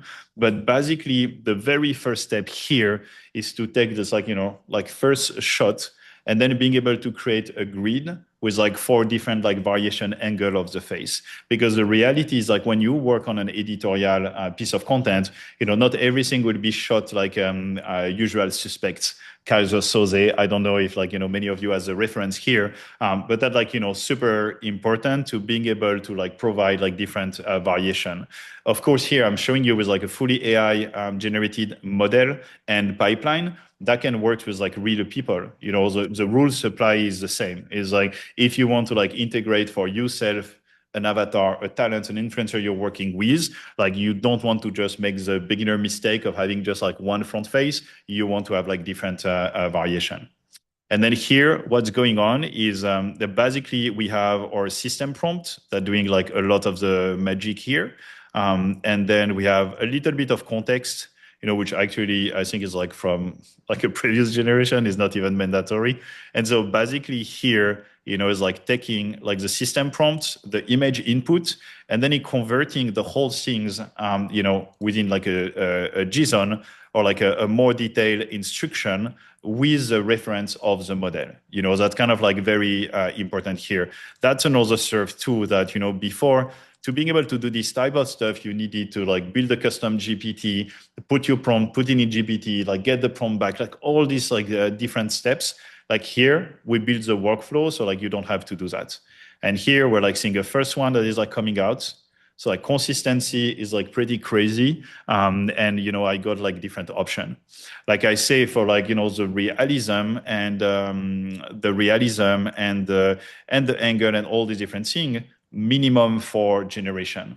So like same thing, the way we build the workflow here, shout out to Pablo, is to being able also to like breaking out in like 3 very distinct prompts, use Gemini to like enhance it, like a lot of different things, but being sure that like the main output is like very similar, but different enough to getting, like some good variation. So here we have our like 4 images. Like which one should we select for like getting into the next phase? Like top right, top left, bottom. Top left, I agree. Yeah, second. One thing that is interesting here is also to, like getting enough context on the body is like usually something interesting, because we're going to expand now to like the entire body. But like sometimes, this can work, but it's like, more details obviously on the face and everything, but you get like a little bit less context of the body. So like having a little bit of the neck and the shoulder, like is always a good idea. Here, it's kind of like, I think the proportion are not perfect, but that's totally fine to move forward. I think this one is like probably a good like middle ground. So I'm going to download this image. I saw a question about the prompt. Like I'm going to share like the user prompt. We're not going to share like the system prompt for like each of these different steps. Again, this is something that we share within Masters of AI, and we share all the workflow pre-build. I'm not going to share like all this stuff like on the webinar. I want to show you like the different steps and how it works. And here, so now the second step is we had consistency over the face. Just one question, Ben. You see my like folder and everything when I upload, or no? You see only Flora, right? Okay, cool. Okay, so I'm gonna upload. Here we go. I'm gonna upload the face here. So now we have this grid. And then here, I just want to generate like the full body consistency, because like that's another thing. When you work on like a photo shoot, you don't want the model to look like a little bit shorter or taller, like or skinny from like generation to generation. And here, this is like me, but that can work for like any, like any direction. I usually prefer to kind of like having them wearing like a Skims, like shapewear type of outfit. Because we see as much of the body as possible. I could generate her with like wearing a very large puffer jacket, but that might be a problem after when I need to put the tank top and stuff like that. So we're going to continue. Don't worry. Like I say, I'm not going to stop and, like really like cannot talk anymore. So like all the question and everything, I'm going to take the time to answer them in the end.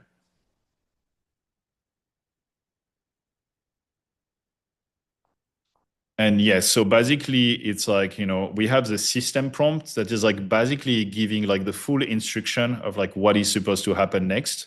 Here is an input. So the image is actually being read by Gemini. So like it's going to describe the physique of the person.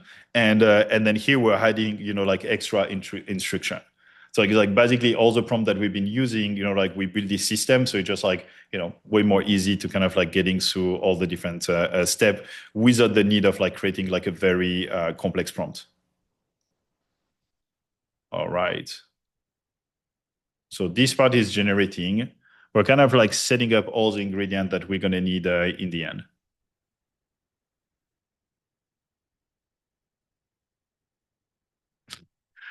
For the Flora free credits, maybe we keep this for like later now. Like I say, you guys, we'll send like an update. We'll check with their team. They're amazing. I'm sure they're going to figuring out what's going on. We have like 3,000 people here, probably like a lot of people trying to create an account at the same time. And so here we go. So we generate here, like basically front view, back view, side view of the model with the head in it, right? Very important for like consistency. As you can see, it's like super consistent. white background, because the goal here is like not to try to make like a fancy editorial. But again, all these different steps can be used at like different moments. Like let's say if you actually do work on like an e-com type of photo shoot, like you can stop at like, I think like step 4 or 5 that I'm going to show you. And here again, you have like different, different vibe. So it's like different pose, for the model, just like selecting which one, like looks the best. I think maybe this one is like the winner. Here on the setting, you can see that we are generating in 4K that allow us to like use like the grid. So we still have very good resolution, but instead of doing like 4 nano banana pro generation of like each, angle of the model, which will cost, like 4 times the generation, we are able to like basically group all of this into one. So that's like a big thing. So, all right, which model should we take? I mean, they looks like pretty close. Bottom right seems better. Yeah. I think there is like less shadow. Like here, there is like a different outfit. Again, what is interesting is like it's not, all these are like ingredient that then we're going to combine together. So if we look at here and we're like, oh, we're losing a little bit of the like resemblance. I mean, we don't have to worry, because then we're going to combine multiple ingredients for the final generation. So it's not just going to be the head, the body, the product, and you lose every time you generate. It's like how you create all these different input, and then you combine them together to get like the most realistic outputs. So let's take this one. I'm gonna save it. Oh, and I actually could have run this one before. So this one is interesting. Like I mentioned before, we need products, right? So being able to just like put product on our model. And let me just like get like one example. There is like multiple way to do that. But the thing here that I like to showcase, because I think it's pretty impressive, is the fact that like we can use like an image of like this like model wearing for like Chanel, I think is like, the latest, if not like the before fashion show. And then we're going to use this reference to extract all the product as product pack shots on like a single image as well. This is like really cool because, of course, you could use a different real product pack shot in like the next steps. But what is crazy here is like you imagine that like, you are a brand and you're running your fashion shows, and, most of the time they kind of like do the photo shoot after of like all the product and all the different things. So here you can like extract from this image. You can also like being working in like an agency where like, or for a brand where like an intern could wear the products. So we have like references about like how it looks, but then same logic, like extracting the product from this, because sometimes it's more easy to getting, like, I don't know how to say the word, but like the model that are not, to be like the face of your campaign, but just like wearing the products. It's like more easy to do that in a quick shot instead of doing, like product pack shots, like studio lighting and all these different things. So here you're going to see, it's like basically taking this image and it's going to extract, yeah, fit model. Thank you so much, Jessica. So we're going to see, like how it works. Like I say, you can use the product pack shot. If you work on like a client like very exigent on the product, that can be like in a finish step as well of like just like fixing like a specific product. That's not something that I'm not going to cover here because I think the example will be already very impressive. But yeah, all this like polishing for like final delivery to your client, video as well. I have like a couple of output that I generated to show you, but I'm not going to doing it like live or, it's going to take forever. Not forever, but like long enough that I'm going to get tired of it. And so here again, I'm just like, going through all the different steps. And so basically, so we saved the body. And so here, while this is generating, I'm just going to add, like the, 1 second, I'm just going to add the face we selected. So the grid. Can you guys still hear me? I just lost my AirPod, I think. Yeah, good. And then we're going to use the body as well. And here, as you can see, the silhouette is like already being, like separated with all the products. It's not 100%, perfect and always accurate. You can see here, there's like, multiple variation, but like this one is like definitely a good starting point. This one is like, it's off and it's a no-go. Like, I don't think it match. This one has like too many, here for the demo, I do 4. like I say, usually like 8, like you're sure you're going to have like one that is actually good. Here for the quality, I'm running everything in 4K, but if I run in like 2K or even 1K, it's like cheaper in terms of credits, and then it's generating faster as well. But I just want to kind of like showing you like what it takes to generating like this like high quality output. So it's getting there. I think this one can work. So like swear, oh yeah, definitely not this one. So let's take this one. I think is the closest, just because I don't want to like regenerate again. It's pretty crazy. Like you get the jacket, you get, like the skirt, get the shoe, like even the hearing kind of like came out of this. If we look here, the necklace is like not perfect. Like hearing as well can be like edited in second phase. But I think we're like, getting like pretty close on like, the product and the fit overhaul. So we're just gonna move there. I know extraction is crazy. And to be honest, like this is like one of these like demo effects. It's like if I show you, I have it here. If I show you like the one that I generated, like before to like being sure that the shit was working properly, is like if I show you the product extraction, no, here, 1 second. Yeah, so you're gonna see like that was like one of the previous generation. Gonna like appear here, a second. So here, that was like one of the outputs. Like the shoes, the socks separated, like the jacket is perfect, like the shirt, like all the different things. So we can use this. If I spend like a little bit time and I run multiple times the jobs, then we're gonna get what you need. And so here, as you can see, there is no instruction in the user prompt. It's like everything is happening there. And so what do you think is the next step? I mean, kind of like spoiled it with the ingredient.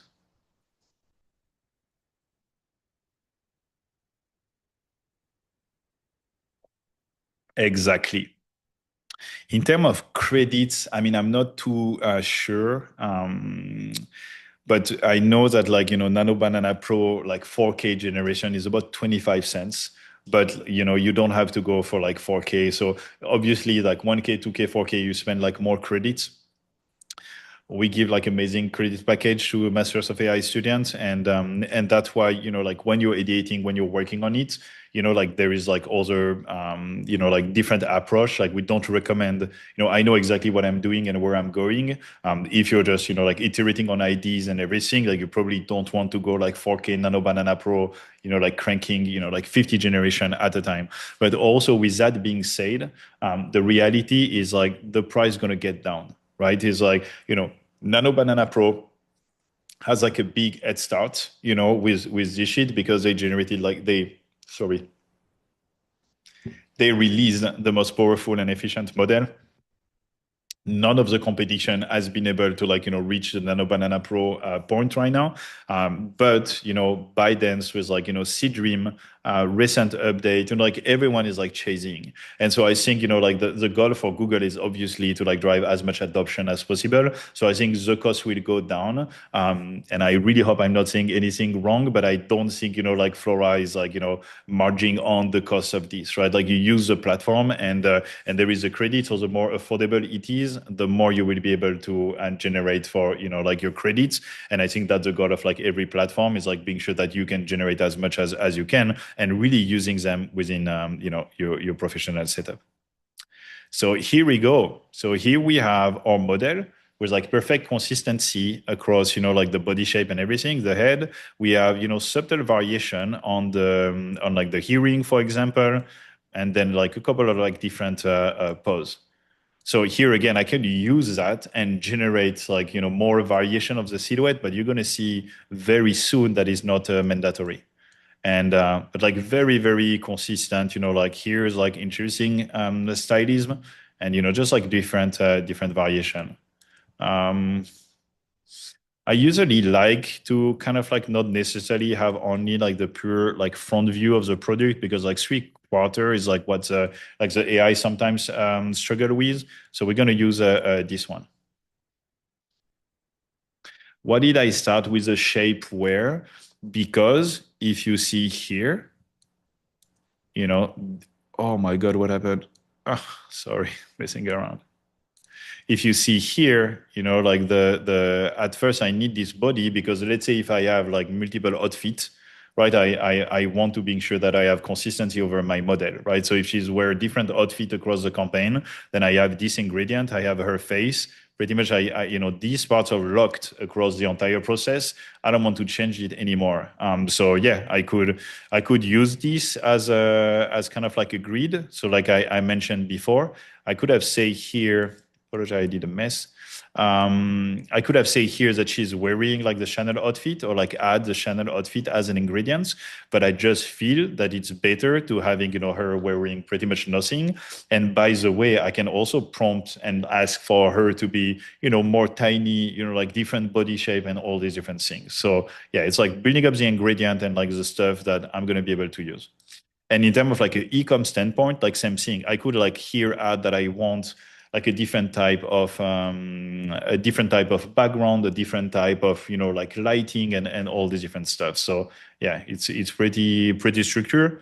I'm always say that, you know, I don't have a, you know, I'm not like the ultimate truth about everything, but that's kind of like a process that like works well. Again, when we know where we're getting, you know, here I'm like, you know, starting with ingredient and everything, but you know, that kind of works as well if I already have like the creative direction pretty set up in the beginning. And so now we're gonna kind of like combine different elements together.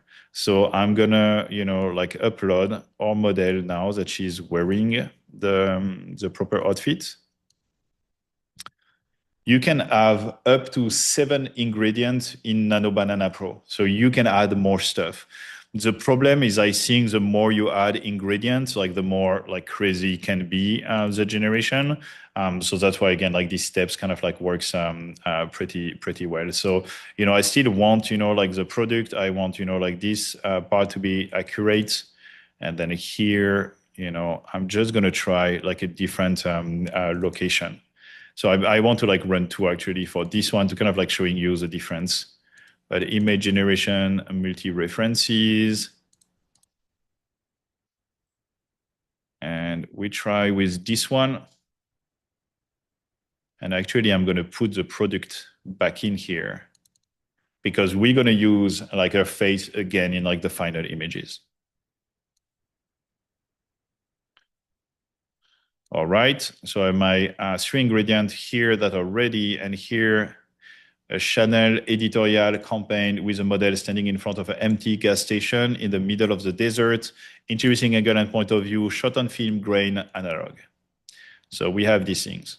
And by the way, this is, you know, like why I feel, you know, like a lot of like the online course and stuff like that, they were like basically selling you like prompt, you know, sheet and, you know, like this type of stuff. Like I think the, you know, prompt engineering and understanding how to structure a prompt and basically explain your idea is like very important, but it's like probably 20% of the work now. So again, you know, like when someone is like, this is a cool sheet that I do it 2 minutes before going to bed and I'm going to share my prompt with you, I would recommend, you know, to being mindful because again, you know, like, yeah, you can copy and paste and prompt, but I think now is less about that. It's more about like understanding all the different steps and the level of control you can get. Like I said, this is not, you know, like a single workflow. And here, all the group, you know, we save them and we can use them in different contexts, right? So it's like just like building this engine and these capabilities where, you know, we're creative first. We want to land like the best idea possible and the coolest campaign. But then also we're like so efficient now at like producing, showing to our clients, you know, like refining and then like going back into the process. All right, this thing is generating. You guys want to stay until the end. Like there is like a lot of good stuff and again a lot of like interesting things of like what we're building with Masters of AI. You know, like I mean, if you've been joining or not, but you know, like Masters of AI is not like a cheap curriculum because it's a full academy. But then we've been working hard with our team as well to like figuring out the best way to, you know, making it accessible as much as possible for like, you know, creatives that want to learn the system and being able to using it in their work. And so it's generating here. You know, same idea. You need to generate multiple stuff, you know, because like, again, composition is like a little bit funny on this one. it's like a real live demo. I think this one is like pretty fire. Like like just like these shots. We're gonna talk after about like what would be the step to like produce something like this. But as you can see here, like consistency of the model, the environment, the environment I generated with AI as well. And even here, I already have like different treatments, right? So I mean, different like time of the day. This one like looks a little bit fake, I think this one looks perfect. And then again, I'm not going to show you that right now, but like if I want to like just kind of like push on her doing different action and everything, like that's totally doable. Have different angle, different point of view. Like I say, if I'm getting like 2 out of 8, I think it's a good ratio of like taking to the next phase.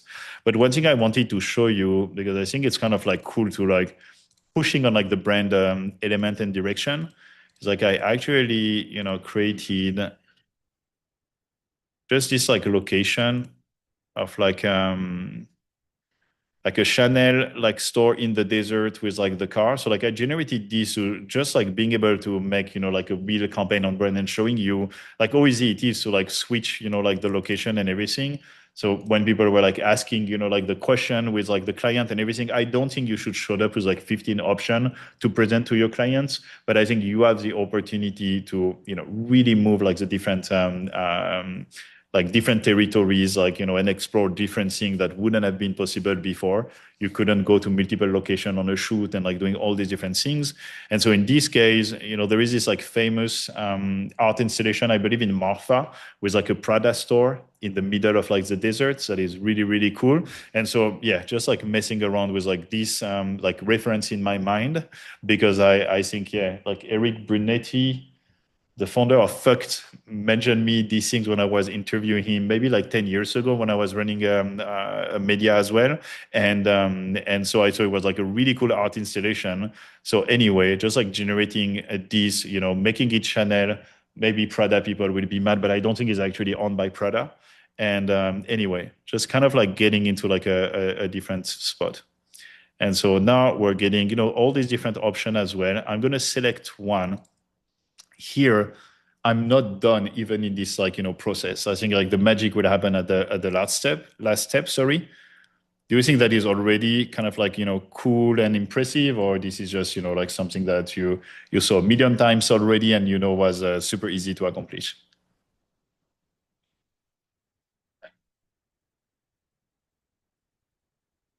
Let's go. Yeah, I agree. It's pretty wide. It's like back to the court. Like, look at this one, for example. So here is like, oh, I know what's the problem. So you see what is interesting is I did not update my prompts. So it's trying to put her into a gas station. So let's move this into in front of an empty Chanel store in the middle of the desert. Just like this, like little like change, make everything, which is also very interesting to me because it's kind of like showcase like how it's not just like one element, right? There is like the ingredient, the input, the images, there is a system prompt. Obviously, there is the user input and kind of like all of these different things are like making the project work together. Let's see if we have like one that we want to select. You know what? I'm just gonna like rerun it to show you that I'm not full of shit. And then I'm gonna use like another one here. But let me show you. I have, here we go.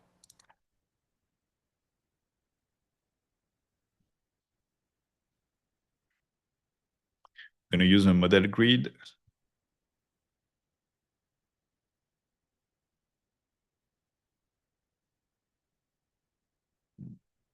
Actually, I don't have 1 second. Just gonna wait for a second for the image to generate. Yeah, I think we're gonna wait.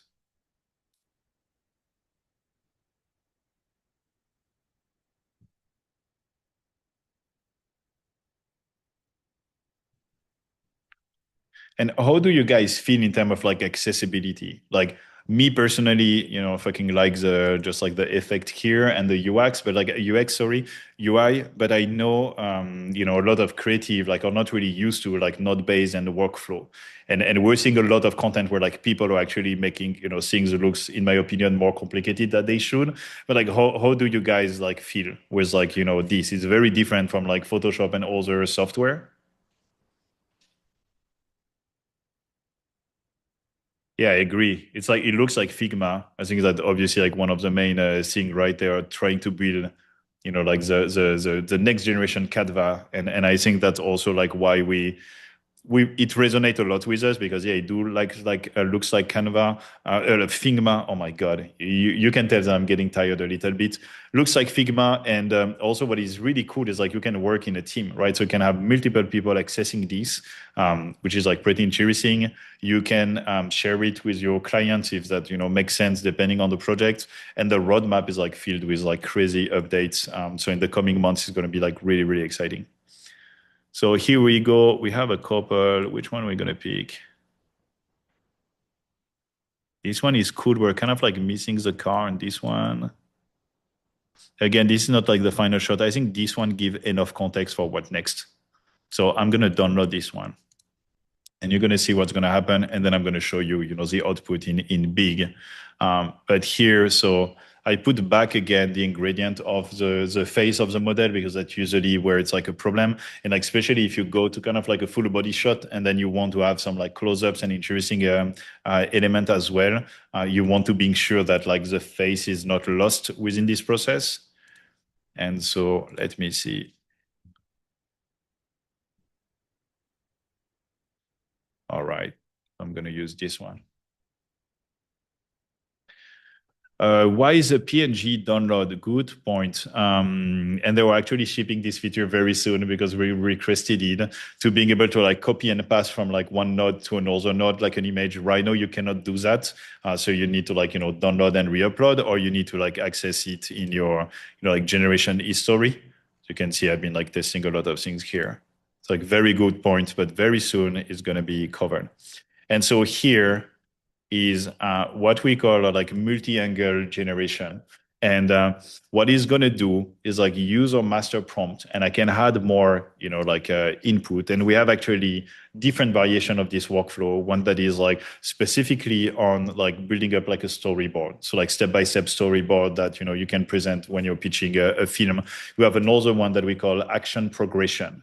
So it's like literally you take, like one image at one moment and it gives the description like what's happening. And basically you're going to generate like the frame, like every, let's call it like 5 seconds or like 3 seconds, and give you a grid of like, this is like all the different steps. So like, of course here, like what could be interesting, maybe like the car is like coming in her direction and she's changing pose, but like that's another thing too, when you want to create this like start and end frame here, is really about just like, starting to like jamming on an editorial composition and recreating the experience of like the photographer is on the set. We have the model, we have the perfect weather condition, everything is awesome. We have the permit, we have, like everything is in place. And now, the photographer is like, shooting like different direction. And as you can see here, we have the consistency. We are basically creating like the entire photo shoot with like different, like angle and point of view. Not everything is happening like by magic, right? It's like everything is happening because of the system prompt and everything that is in place. But again, I think for like a very long time, I think I'm dragging the group. 1 second. Just gonna put it here so I can move in. For a very long time, like doing something like this, would have been like problematic. And so here we're generating the grid. That's another things too, for like the cost of like the amount of credit that you need to generate like 9 images.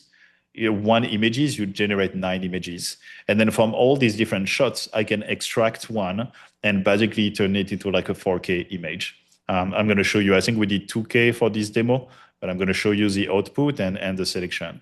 But like look at here. There's like we have like very interesting like detail on the car. Like detail on the face, on the model, like different camera angle. Sometimes it's just like, giving me like the first one here, it's like just like fucking crazy. It's not upscaled yet, it's like just like a grid, but just like these shots, right? Like, sure, you want to do it. Like you need to have like a fucking lift on the set to being able to do that. Like the detail on the face, like everything has been refined. You get like very interesting stuff. We don't care about like the face being like mushy a little bit here because it's going to be fixed after that. All right, before I show you like the final output and selection and how we turn them into motion, I think we can take like a few questions, just like talking about the workflow in general, going back. Sounds good? I have one. You integrate a real model, and then you also integrate a real location. 100%. So yeah, Ben was telling me that a lot of people are asking, can you use like a real model and a real location? 100%. Like literally, if you put here, like the face, even like we've been like messing around on our side, like testing out, especially when we were working on like project like PSG or the Otani example I show you from the Dodgers. It's like, yeah, like you can use real person. And before, it would have been very challenging because you needed to make a photo shoot with this person, getting at least 30 to 50 images, train a LoRa, and it spend a lot of time on your local machine. Then seeing the output, testing out, maybe it didn't work, then you need to go back and like try again. It's like here, everything I just show you like can work with real person. Like of course, the AI is like guessing like angles. So like if you use just one front face of a famous person, maybe their 3-4 head is like slightly different. But again, you can actually just use the grid directly. Like you can compose yourself like a grid or using different ingredient that works as well, with just like being sure that you have like different faces. The rule for consistency or like the main tips is like if you want to do Beyonce, like don't use like 3 images of Beyonce with like different haircut and different age and different, like makeup, right? Is like, I've been seeing that a lot as well. People like seeing that like, it's like almost like in the Matrix style, like you put like all the different things and then the AI will like analyze and create this like new stuff. Like, no, it doesn't work this way. It's like, if you want consistency, you need consistent input and good quality inputs. But again, what has been crazy to see in the past year alone is getting from like how difficult it was like to produce a perfect input to being able to do an AI pipeline to now being able to like, get there.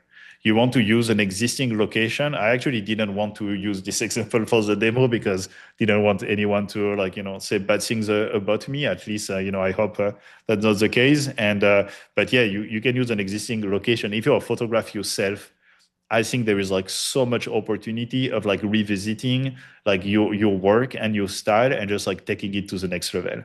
Like I don't want to name them because I know quite a few photographers that are like pretty famous within their like community. And the minute they would post something that was AI generated in any way, I think they will face like massive backlash, which is like so stupid because again, we have Sam Hoffman. I can name him. I hope he's not going to be mad. He's an amazing still product photography, working beauty, fragrance for, like his whole career. It was like just like telling me when he joined Masters of AI that like one of the biggest challenge is he still want to do the craft. He still want to build the set and like the starting image, but his clients now, they're just like asking for like more output. Like there were more variation. There is more channels, like it's kind of like over the time where you can do like one shoot and you give, 10 images to your clients and that's it, right? And I don't think it's actually the most profitable business as well, because what is good now is like you can build like a recurring relationship, not just like retainer in the sense of like they're like stuck with you,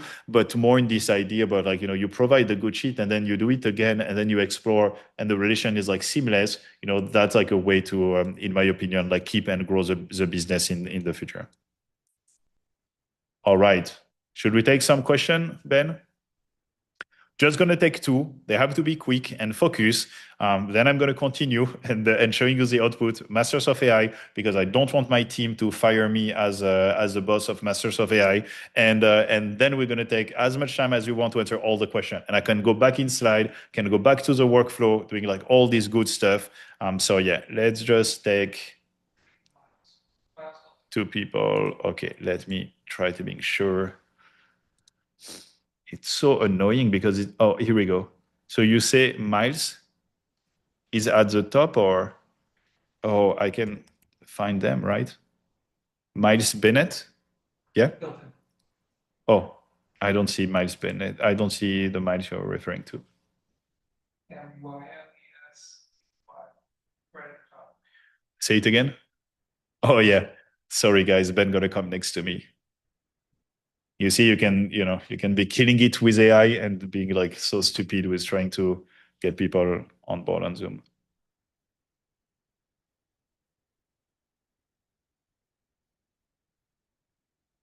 Oh, here we go. Got it. Thank you, man. Okay, bring as a panelist. Hello to talk. What's up, Miles? Hey, Ben, How are you doing? I'm good. How are you? Pretty good. Where are you Good. calling from? I'm calling from London. I'll keep this super brief. So I Let's go. joined your thing about 4 or 5 weeks ago, and Mhm, yeah, it just gave me a new energy of fire. I think for anyone that's looking to do this, 100% commit. It's definitely one of the best decisions I made. After Thank you, man. doing after doing this course, basically I got mid-journey. I created 7 brands in 7 days, put it out publicly, and then I started from zero. My Instagram's grown to over 1,000. In 4 weeks, I've worked with, 3, 4 different clients are all doing kind of AI work with me. My Mhm, background's branding, and I'm now moving on to like more complex platforms. So I'm now moving on to Weavy. What I'm mhm. thinking, and the question I have for you is, I think for many people, first, it's a steep learning curve, but also Yep. it's expensive to do. This stuff Mhm, isn't cheap, particularly to learn. So what's the best way that we can be efficient as creators, first of all, with our budgets? And mhm, secondly, I'm using Weavy. Higgs looks a little bit cheaper, a little bit more efficient. What mhm. platforms are you recommending? Obviously, I see you using Flora. There's so many options. Yep. So yeah, I think for Yeah, many, many, how do we do this? that's awesome, man. And I really appreciate. And again, for everyone watching, you might not believe this, but this is not staged. It's like so Oh good no, that no, like this Miles is not coming staged. and Not always, staged. amazing. I know, like students are like participating in this type of stuff. Always, like amazing to hear. And the good news too is like, we all of this like recent update and everything we've been like cooking so hard to like deliver like the full 2026 curriculum, so like update on like the tools and the learning, but I'm going to share like a little bit more as well on the live programming. But to answer your question, I think the first part is like totally true, and I think not that many people talk about this. Again, I hope there is no one from Adobe watching me right now, but I would say when I started my career as a creative, like I was using like the license from my school, I would say, for all the time I was learning, and probably let's call it the first 5 years or 10 years of our studio, I don't think I paid for like a Adobe license to being able to use it, right? Which was, I think, like a huge stuff and massive for adoption, right? A lot of people can like learn the tool and they have this amazing programming and like discount when you're just starting and all these different things. When you think about like AI production, like this thing doesn't really exist anymore because, on one side you have the platform, right? Like platform like Flora, like, they need to like grow their business and they need to like pay all the engineers and all the product designers to being able to like make this a reality. But then on the other side there is a credit, right? There is the model, because every time you run a job, especially with Nano Banana Pro, it's like it's very expensive. It's like the 1K generation is around 10 cents, like 4K generation is 25 cents. So I think there is definitely a barrier to entry here. And my recommendation and how I started is like, I think when you're trying to like basically like vibe and define your style and building things, like I feel platform, like Midjourney that have like a lot of like planned where you can generate a ton sheet, like learn like the right prompt, the vibe you want to create, all these different things, I think are still, like a very important option. And we use it a lot as well. And then the second part is like learning properly so you don't waste like credit when you're trying to achieve something, right? Because the Yeah. problem again, and that's kind of like the one of the multiple value of masters of AI is like we train people, especially with the update we're dropping right now, on like this is step by step all the shit that really matter that you need to use when and how to use it, and here are all the workflows that are already pre-built. Because as you can imagine, just generating like the grid face, right, is like it seems like nothing, but then we have to do it at some point, and we have to test, and we have to refine the prompt, and we have to burn on a lot of like credits to being able to have this like ready and available. So that's another thing. So that obviously, I'm preaching for like more people to join Masters of AI, but I think like if you cannot join like a training like Masters of AI, I would recommend you try to like learn with like stuff that are less expensive than Nano Banana Pro, and then when you feel you're ready, then you get into it. But yeah, I mean that's so good to hear that you were able to like grow the audience, find clients. Like I think probably last year it was a lot about like the flexing of like, I can do cool shit with AI. And then everyone, most brand, most agency, to be fully transparent, I think they don't know much about, like they cannot make the difference between someone, being able to create cool images and someone being able to work on like a real campaign. So that was like last year. I think it was like a lot of opportunities there. I think now, at least from all the conversation I'm having, like 2026, a lot of brands and agency, they did like experiments with like freelances and people they found on LinkedIn and stuff like that. I would say 80% of the time they didn't have the best outputs. And so now they realize that like AI is not going away. So everyone is still looking for like AI production, but they also understand that they just don't want only Midjourney artists. They want people that can create good world with Midjourney. I'm still using it a lot myself, but then also being able to like deliver on a brief. I think that's the most important stuff. But yeah, definitely like barrier to entry, which can be a challenge when you're just getting started, but can also mean that it like not everyone will be able to do it, right? Especially if they don't know what they are doing. I think they will give up pretty easily because it does cost money to like run through a lot of experimentation or like unpaid project. Yeah, and I just want to say to the audience as well that are starting, one thing that worked for me was, AI enables you to do absolutely anything. And what I would suggest is stick to a brief. So if you're going to create something, maybe create 4 shots or 6 shots, define what those are, and don't deviate because you'll start creating and then you'll be inspired to change the shots. Don't do that. Stick to 6 shots or 4 shots. Once you've done that, lock those shots in and then keep moving on because otherwise you'll be in this loophole and you'll just get fatigued. And that's how you really build. Exactly. And me, that's what worked for me was to create, Mhm. 4, 5, 6 shots. Once they worked, I locked them in, didn't go backwards, and just moved on to the next brand. So, but yeah, Ben, thanks so much, man. This is Thank this you is so awesome. much, Miles. Everyone in the chat, love you, and yeah, peace. Thank you. Peace. Take care, man. Okay, Ben. Which person we're taking next? Let's do one more question before I go. Anyone? Okay. 1 second. Put mice. Okay, so yeah. Let's see who we have here. Let's do David. David Asamoah. I'm gonna try to promote you. It's like it's moving too fast, guys. 1 second. Promote to panelist. Okay, let's see if this works. All right, what's up, David? I don't think AI is cheating. I think just like the next production. It's funny because Ben is here. Do you want to show your face to the people? This is Ben. This is a man. Don't break the lights. Shout out to him.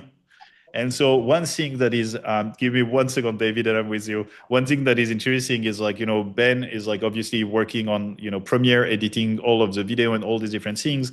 And it was like showing me like the, recent AI update and features they put in the software, how they make their life just like more easy, right? So like you still have the craft. I think, like people, of course, if you've been learning like a 3D cinema 4D blender for like years and know you feel that that might not be like the best decision career wise, I can understand that you're being frustrated. But also, if you've been learning Blender for a while, there is like so many applications where you can use these skills to just like create like more outputs and doing stuff that would have taken weeks to render with like traditional 3D pipeline, doing like hybrid. So I cannot get into all the specific on this session, but like for motion, there is like so many opportunity that I feel if people start to be scared or just, like calling this like cheating and whatever, I can really understand that this is just like next level tools and capabilities. What's up, David? How are you? Hi, I'm very good. Thank you very much for this opportunity. Of So course. I'm from Ghana, Africa, and I've learned so much so far. And my question is, I have very little knowledge of AI, but Mhm. then whatever it is you just taught here, it's very insightful, and it's something I want to further learn more. And whatever it is you're doing is interesting. I'm interested, but it's like I have very little knowledge. And Mhm. what are the tools, what are the resources I require to be able to be as effective as you are? Because then I saw the prompts you are inputting and all that, and I'm like, my mind was just blown away, you know? But it felt Yeah. like, how do I get there? Yeah, Totally. I mean, again, is like, I feel in life, right? There is like always, you put the time into something. And so for us, again, is like we're getting to this point because we've been like nerding out for like, 3 years, right? And it's been like moving very fast and sometimes it feel overwhelming. But again, when I started, like there is like no like documentation whatsoever. It was like a bunch of like obscure tutorial on YouTube and stuff like that. And some people were like starting to share. This is why I started Masters of AI, to be honest, is because all of my friends were like reaching out to me and asking me like, how do you prompt? How do you do this? How do you do that? And I was like, yeah, okay, maybe at some point I'm going to try to like document all of these and like building like an academy and like sharing it, which I would share like more information after that. So I think like the two options are there, right? Is like now there is like platform like Masters of AI that kind of like allow you to just like learn quicker and get through the things and don't have to experiment with all the different platforms and all the different tools, because it's very use case oriented. Everything I build is, yes, I want to give my student like the landscape of like what is possible and what is available, and I want them to like develop their own style. But the thing is also that like you don't need to learn like stuff that are not going to be relevant for like what you're trying to do. Meaning in yeah, like creative professional setup, if you don't have the capability to join a curriculum like Masters of AI, I feel that now there is like more and more content available that you can get access to. It's just a little bit hard, I feel, to navigate through that because a lot of the people that do tutorial, like the biggest AI influencer, which I have like friends in it, so I'm not talking shit about them, but a lot of them are like, in the content and media business. They are yeah, not in the education business, right? So like their goal is to be constantly covering the latest release, the latest model, the wow stuff. That's not yeah, necessarily like what you need to use, in your creative practice. And for us on the studio, we always have these things about there is a lot of workflow that we use for production. And so basically, I don't want to like a project come in and then we're gonna like do R&D on this project. I don't like that. I want mhm, to being sure that when we sell a project to a client, I know exactly what we're going to be able to deliver, but then we still keep room for experimentation and just like testing stuff that, we might not have a client yet for this, but we mhm. just want to like, stay curious. And yeah, so like to answer this quickly, and I know it's not, like the most creative answer is like, joining an academy like Masters of AI is definitely like a shortcut, but it come at a price because if you're not spending time on it, then you have a cost. And then the other way around is like you can, I feel, learn a lot by like testing and practicing. Okay. All right. Thank you very Awesome. much. Thank you, All David. Shout out right. to Ghana, the people from all over the world. This is amazing. All right. I'm just going to go back to the presentation. One second, David. Here we go. How are we feeling? You guys are still here, still motivated? Should I stop right now? Should we like continue? 2,000 people still here cranking. This is so cool. Dude, yeah. Like you tell me if in a couple of years I'm like Mr. Beast and I have like my show on like Amazon and everything, like getting a thousand creative, like cranking on producing the most amazing company with AI. Yes, Ben? Yeah, should I? I mean, actually, that's a very good question because my son, but he's 10 years old, keep pushing me on like doing a live Twitch. Like, is this something that I should do? Like, or you guys are like, no, it's like to, yeah, like live Twitch. I think that could be so fun, to be honest. So like, here, like I say, was the first time showing kind of like the like one of the workflow, but I think a very long Twitch stream with like people like bouncing IDs and all these different things in real time, I think it'd be like really, really cool. Yeah, people, I'm not even on Twitch. I'm not even on Twitch either. I would have to like create an account and figuring out how this shit works. But that's good. I'm not the older guy in the studio, so I have younger folks that can, being sure that I'm not coming up as a boomer, which I'm not. I'm a millennial technically. Okay, let's continue this stuff. I need, sorry, to go back on sharing the right screen. And here we go. All right, boomer here. Let's go. Let's go. All right, so live demo. this is a couple of shots, like extracted from the workflow I just showed you. The thing that I didn't show you in the steps, were like some like editing, upscaling, and then being able to extract the frame. But it's just to kind of like showing you like how crazy it is, like the consistency, the vibe, and I didn't generating 2,000 images to do that, right? So literally what I showed you live is like probably I did that like once or twice for like each group and just like did the curation and having my shots. Here, some of the shots which just like very simple, like still to motion, right? So it's not edited, it's not a video. If we do that, we work with Ben and the rest of the team to making it fire. But when you think about just like this, like Jacquemus style of like a campaign and asset for like social media paid and everything, like how good it can be elevated and just like a little bit of motion, like take the whole things to the next level. Oh, what's going on here? All right. This guy tried to go away. 1 second. Yeah, I'm just going to do this quickly because I think this one was fire. Here we go. So here you have like, again, different camera movements, like the face of the model is very consistent. If with video, it's still something that it works way better on like close up than like longer shot, but like, the technology is getting better. So I'm pretty sure very soon we're going to be able to do everything. Yes, this is using Kling as a model directly inside Flora. We have like a workflow entirely built that get, like your final images to video. So you don't waste credit and time and money on like generating everything in motion that was not like finalized yet. We also cover in Masters of AI how you can use Kling directly on the platform. So you have kind of like the two different approach.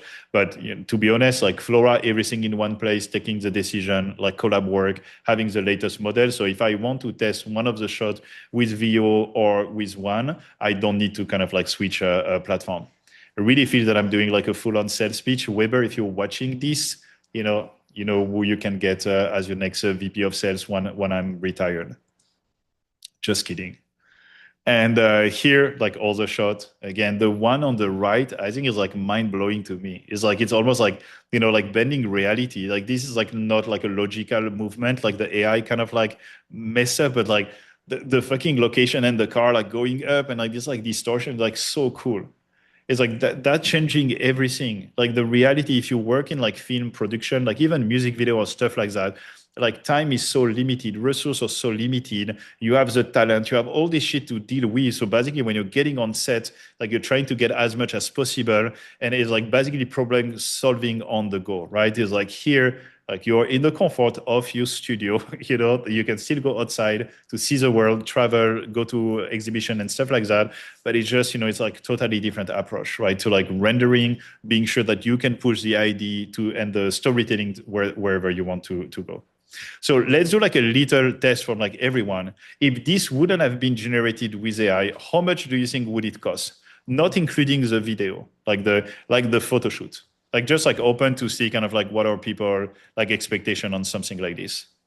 But I think some people going like 500K. Yeah, nice. 40,000, 20,000. We have very low number, 2,000. I think the $2,000, you probably get it if the model is your friend, the photographer is your partner in life. You own the car and you live at the gas station. Like I think you can probably make it work for 2K. But if not, probably like not in this range. $1 million budget, like I mean that's the crazy thing. I'm not gonna break down as $1 million campaign or like $500,000, but that's actually the reality of like for this like super high-end like brand, right? Because like if you do a production for Chanel, right, like a full-on production, and I'm not saying that Chanel will ever like hire you to do like a full campaign with AI. They still want to shoot with Natalie Portman and Michel Gondry and A$AP Rocky and all this stuff, right? So, but just like in the idea of like where the shit is going, there are $1 million production, right? Definitely, couple hundred of thousands, depending of like what you're doing, how many talents, how many location, and this type of stuff. So let's go. Yeah, exactly, 100%. Like, so I think I was like actually very gentle on the budget. So in this one, I put like, no celebrity, no exotic travel, meaning that you don't live too far from the location, and meaning that you can produce this level of amazing photography without like a crazy crew. But again, if we look at kind of like what is including, $10,000 for like the creative direction of the shoot, $15K for the photographer, like $8,000 for like the models and whatever talents like hair, makeup, and this type of stuff. Location and travel, like $7,000. Like I say, not crazy travel, but you probably need a permit. You need like a bunch of stuff if you want to don't go rogue. And the vast majority of like professional clients will don't allow you to just go and shoot in a random location without any sort of permits. Post-production, editing, technical, like the rest of like the fees and everything. Account steering is like basically the person in charge of the agency, like same thing, small agency, small studio, usually that like kind of like on the lower digit. If you work at like Avas or TBWA on one project, you can get like 10 account people, so they can really spend. So I would say again, this is like a range, but I do feel that production wise, you're not working with like, like Michel Gondry or this type of stuff. You can probably get it within like the 30, 50K range, not the video including. And so this is when I do my smoothest transition to Masters of AI to date. It's like, and I really hope next time we can have like, music and sound effects and everything. I think the biggest stuff is like AI changed like who on production. That's like a very thing. That's probably like a 2 hours conversation again. But like before, you have the creative agencies, the creative studio. So the creative agency come with, like the ideas, the strategy, and everything. And then you need to basically you have 20% that go to creative and 80% go to production, like roughly, right? And sorry if there is like production people on this call, but like I think again, this part will be massively impacted. Like if your talent is to being able to like organize the talent schedule and the travel and the location scouting and all the different things, you probably want to like start to also figuring out what you will do next. And that's the thing that I feel is like very interesting is like now creative can own the production. If you're like a freelancer, if you're a studio, if you work in a brand, like you can be responsible for the production. So you don't need to go outside and deliver and ask someone else to do it. So what if instead of paying for production, you learn how to produce it yourself? This is not a ChatGPT punchline. This is like one I'm pretty proud about. So I hope you guys like it. So Masters of AI versus one campaign. This is when I'm going to give you the pitch for Masters of AI. Stay focused. Don't, be offended or anything. If it's not for you, it's totally fine. I really try for this like third webinar to like breaking down as much detail as possible. And also introducing like opportunities for like different people to join, not only on like the full academy offer, which I know is expensive for certain people, but also I do believe bring like the maximum value for the participants. So like we say, like a traditional production campaign, you spend between like 30, 50K, that can be 20, that can be 500. You do one campaign, you depend on the vendor, you have this like linear cost structure and basically it's repeating all the time. It's like every time you will do a new campaign, yes, you learn the process and the framework, but you're doing it again. When we were doing production before AI, we were spending most of our time there. We were just like, you do something, yes, you're getting better, you have more experience, you know what to do, but you never ever redo exactly the same campaign, right? So like all the variables change. So basically you spend most of your time dealing with like how I'm going to be able to put this project to the finish line for my clients. And Masters of AI, the full year academy is at 8,500 investments. And then what you learn, I'm going to give you all the details, is like the end-to-end AI production workflow. So like David asked, is like basically everything you need to know from like understanding the AI landscape, but more important, like how do you put this in practice? Like what are the workflow and how you are getting there? The in-house capability, this is something that, might sound weird because we run a studio, but I still believe that, brands like come to us when they need, like or creative direction, or they need some, like extra capabilities. And that's another thing too, which is like very unique with Masters of AI is like, the program is evolving as we discover and like learn new stuff. So like we're always pushing to the next frontier, and then we're like providing this learning to our students. And then you can reuse what you learn and what you invested across multiple campaigns. Because like I show you, it was like a very quick like demo, but like you can have multiple location, you can use multiple brands, you can use multiple models. Like you don't need to like, burn like more every time you're trying to produce a new campaign for your clients. All right. Before I'm getting there, like how many people I lost? Do you think it's crazy? Do you think it's worth like the investment? Like this is something I'm like generally asking because, there is always these things about like expensive in comparison to what. I think the focus, like the way we sell project to our clients, like specifically AI projects, we don't want them to look at us and asking like, how long are you working on the project? Because the question is like, now generating images is getting like faster and faster, but it's like almost like this like Picasso, quote is like, what you're paying me for is like the 3 last year of investment in R&D and like the 20 years before that of just, like learning my craft. So we always work on like this like value comparison instead of just being like, we are charging by the hour. I'm just curious here, like on this stuff, and that doesn't mean that is, if it's too expensive for you, like I can totally understand that. But just in terms of like value proposition, is like, does this land, does this make sense? Like I think Lao Tzu say, if you give people fish, they're going to have to eat for one day. If you teach them how to fish, they're going to have, food for their whole life. Is it making sense here or no? Yeah, exactly. I mean, the other thing stuff, which is like another like webinar, like entire webinar is like comparing this to like the cost of like a traditional academy or like college. I did class to a couple of university. I'm not going to name them. I was like blew away to see that like basically they're training kids that are not going to be equipped with like AI when they graduate, which is like another thing too, is like how to find the balance between sharing the content, and I'm going to explain what the program is about, and then also having like enough like live coaching and support. So it's not just like, like a prompt sheet that you receive. This is something that is like way more detailed than that. And hopefully, like Miles say, and I swear to God, it wasn't staged, like Miles showed up for me. It's always like the best testimonial. And I know the team is like always like mad at me because I'm kind of like not like trying to juice or not to juice, maybe bad metaphor, but getting more testimonial like this. We have a few. For me, is like that's always the best when we receive the message of like people either they find a new job or they keep their job or they were able to like launch their career as well. All right, why Masters of AI is not another course? So like I say, we have like the end-to-end campaign production. So basically you learn everything I presented to you, but like way more, right? Is like everything for image generation, product integration, video, like the whole things, right? And that's very detailed. And we just shipped, like the third iteration of the program. So as the AI evolve, we're like constantly updating the content, which sometimes is challenging, but also very important to know. In like 6 months from now, I think the landscape will be different. The second part is like the workflow. Like we build for Flora and Comfy UI more than like 25 workflow for like all the different steps. So you don't have to like spend time trying to crack the code or crack the formula on like, how do you do the system prompt or do you do these things? Like you get directly access to the workflow and you get the tutorial on like how to use it, when to use it. So you don't like spend time learning it on your own.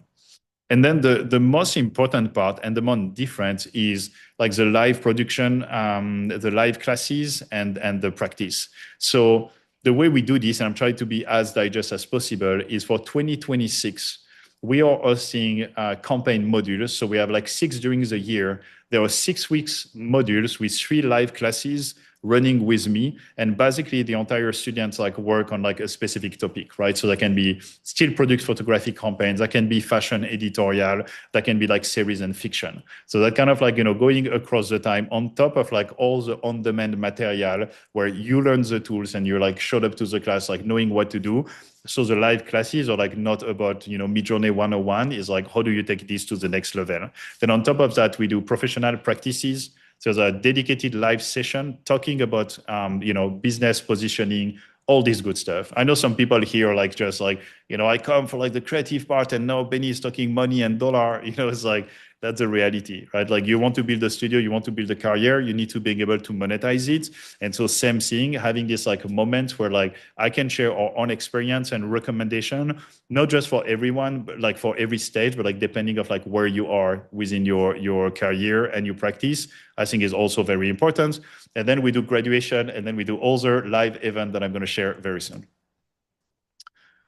We formed already over like 1,000 creative from like the top company, but not only. So if you're not working for these brands, like don't be worried. We work with like a lot of freelancers, like a lot of people, they've been on production their whole life and now they want to launch a studio. So it's like, anyone creative professional. You don't sign up for Masters of AI if you want to learn like how to make like the next like AI slop sensation. You know, that's totally fine. You can use actually the learning to do that, but that's not the focus. Creative professional, you know, like ROI, like learning how to build something that will, you know, repeat and like create value over time. And for me, I know that as a studio, we cannot work for like every single company out there. So when we teach, you know, like e-commerce brand and, you know, like product team, like there can be a team of like 2 or 3 people, you know, we know we're not going to be able to help them with like e-com photo shoot. So like for us, them learning that is very valuable. And then we know that the entire ecosystem like want to hire talents that know how to use AI. This is like 2 great testimonial, 2 great story. So Nick, you know, he wasn't the head of digital creation all his career. He was on the product design side of things, did the training, became like the AI person at ASOS, and then being promoted to this role. I think it's, you know, very exciting if you're familiar with like retail and the entire ecosystem right now. Like they're more like laying off people. So like knowing that like, you know, students can like learn quickly, apply to the business, and being able to stay is great. No, Nick is not created with AI. You can look him up on LinkedIn. You can send him a DM. It's like a real person and be very open to share about his experience with us. And Valentin, I don't know if you guys saw the testimonial, but I tried to get like a video testimonial, which ended up in just like, you know, me laughing so hard that I couldn't finish it. Mostly because he couldn't, you know, like totally do the testimonial in English. So Valentin, if you are here, I love you, man, like big time. And that was very interesting because here in the studio, you know, on the brand marketing side, they do a lot of projects for tech company. They used to have to hire a photographer and videographer to being able to produce the content for like some projects. Now they're doing everything in-house, pretty much everything in-house, which is like mind-blowing to see because now they keep the budget. They don't have to like outsource to anyone else, and they have like better like creative direction and everything. All right. And one other thing which is good, and then I'm going to answer like as many questions as you guys have, is like in 2026, we're going live as well. Yes, there is like other course and curriculum online. For me, there is the 2 options for you to choose from. The first one is like you do like the Harvard or MIT training, which you're going to be trained by, you know, someone that's been working at IBM for like 50 years and never ever like work on like a campaign like this, which is like one way to do. You know, I don't have anything against Harvard or this training, but that's kind of like the thing I've been seeing. Or you can go for like the faceless, you know, like you sign up, you get like prompt sheet, PDF. Some person can find values there. The biggest thing with Masters of AI is like, you know, when you join, you have access to me, you have access to the team. And then in 2026, we're going live with like 2 events. The first one will be in Paris, June 19th. This is a location. This is not AI. This is where Yeezy did season 8 show. This is where Jack Mus did like an event recently. I think it was a tombola. And so again, we're like building this event to like getting, you know, our student together, the industry, and just like getting together, because by the end of the day, like the community element is like super important. And so that's another thing that we're pushing. Like not only you will have to deal with my face and my broken English doing a lot of like the classes and the session, but you also get to, you know, see each other doing this type of like event, which was super exciting. Flora going to support us as well on this project, which is amazing, and like shout out to them. We're going to do New York too. This is not the location for New York. This is more images from Paris, but I don't have the venue yet for New York. We're working on it. The goal is to do Paris and New York, right? I'm based in New York. The studio is based in New York. A lot of the student is in America. We fucking love, you know, like this city, the energy, but I'm French as well. A lot of like the, you know, fashion and beauty, all this company like out there. So it's like always trying to having like, you know, a foot on like both sides. And now that I kind of like anchor myself with such a crazy venue for Paris, I feel that we need to like deliver big time on New York. So we're going to share more update around that. We're still finalizing the details, but this is something that's going to be very excited in the summertime, to having this like a moment where we celebrate the community and we get together when like the weather is better, because right now we are freezing in New York. So yeah, this one is like another one that I thought was cool. It's like, you know, in a year, this will feel obvious, you know, like all these things I think will like constantly to like, you know, evolve. And I think it will be like mandatory for like every businesses, every company, every creative to be like up to date with a process. I don't think there is like only one way, but right now it's an invitation. And so, okay, like a few more things on like Masters of AI, how to apply before we go to the Q&A. So right now we still have, 1,500 people, which I think is great. I'm going to answer a lot of questions, but the thing for how to apply, stay focused, because that's the first time we're trying this like, new offer and proposition for the students to being able to make, this accessible for everyone and also tailored for like the team offering, because we've been doing training a lot of team as well on that work for brand and agencies. And so AI Master Program, this is the pricing. The first things on the full academy is like we're giving $1,000 off, to the participant of the webinar. That's not all, right? So, but that already kind of like an effort, because you guys have been staying with me for more than 2 hours now. How many? An hour and a half? 2.5. Shit. Time fly. So yeah, that's the thing on like the full curriculum. You go to this link, you will have a conversation with someone from our team or enrollment team. This is not a scam. I can name all of them. You can talk to John, Dennis, Ryan, Tim. I really hope I'm not forgetting anyone. They're amazing. And their job is, yes, to grow the project, because we want to make this, like the Harvard of tomorrow for like creativity. But the most important is like they're really spending time with like everyone to like understanding where you are, what do you stand, like, is it a good fit for you or not in the first place. So again, please don't spam and book their calendar for nothing, right? It's like we're giving you their time and our time to like doing this. So for like the full academy, I'm going to share the other option, but for this one, only book if you're serious, because like that's just like such a bummer. Like no one want to waste time on this. So like if you're serious, you click on this, you book a link. They're going to be amazing. If they're not amazing, you let me know, and I'm going to be sure they do better the next time. Just kidding. They're the one telling me how to do better every time. And like I said, that is not all on the offering. There is like 2 things that we're doing, and then the $1,000 off is like still available. But since we launched this new version of the curriculum about 6 months ago, we've been only doing kind of like the full year academy, which include access to all the core recording, all the video, all the contents. We have the 12 months of like campaign modules and live class, the professional practice classes, the graduation and showcase experience. So like basically when we're going to do a campaign module in 2026, let's say we do like a fashion one, then we're going to have like one live class, which is going to be like pretty much the kickoff, the introduction and everything, setting everyone to like the right trajectory. Then we're going to have the second live class with time in between to complete works and lesson, will be like, hands-on production, like making the campaign, and like everyone going to be cranking on this. And then the final class will be a showcase, which is not just going to be me, but I'm going to bring like industry experts around the table. And so I don't necessarily going to bring like other AI people, but like mostly if we're doing a project around beauty, I'm going to take, like director, VP, C-level, marketers, communication, brand director from brands or agency, to being able to see the work. Like this is something like really unique. I've been doing this last year by having all this live session when once a month I invite a guest. Now it's like fully integrated within the program. So we're going to have this. The first live practice starts January 27th. So that's going to be like the first module.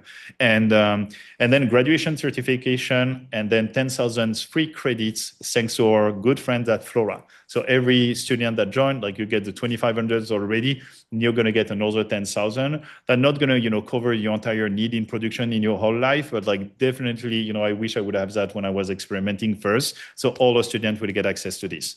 And then the second part that we are doing only for this month of January, this is like pretty much like a test to see like if that works, makes sense and everything, is to allowing people to sign up for just like a single campaign module. So instead of like the 8,500 and the discount, it's like 2,500. You get access to the core curriculum, you get access to the workflow, but it's going to be a 3 months access. We believe that in like less than 2 weeks, you can, complete all the different tutorial and being able to start like producing with confidence. And then you will have access to like one campaign module, which is 6 weeks with 3 live classes. So that kind of like pretty much it. You can use the same link to book the link. And you will see there is a drop down when you're booking the link, when you can say, okay, I'm interested for the full year academy, I'm interested for the single campaign module, or I'm interested for the team packages. I'm just going to go through the team packaging, and I swear I'm done. I'm just answering the question. full team packaging. So that's the things. Again, we've been working a lot with company like Lacoste, Estée Lauder, and agencies on like teaching their team, like the way of doing things with Masters of AI. And pretty much we have like two elements. Like the first one is like seminars, like individual license, but if you're taking like more license, you have like a better deal, which is like very interesting and always like a good stuff. And then the more advanced plan, which is usually a good fit for like team at least of like 10 people, 10 to 20 people. The main difference here is like not only they get access to like everything, including in the full package, but I'm also consulting like the leadership team or kind of like the best approach to like implement like the AI workflow at the company level. And then we're building on like a dedicated custom campaign module. So let's just like say an example, if like, you're working for like Alexander McQueen and you want your full team to being able to learn and like, getting through the program, you get access to pretty much everything. But on top of that, we will do a dedicated campaign module for Alexander McQueen and this group, right? So that's something that we've been seeing a lot of success because a lot of time when you're running a company, so you're not an individual, like you want like the adoption to like, move faster and starting to see results.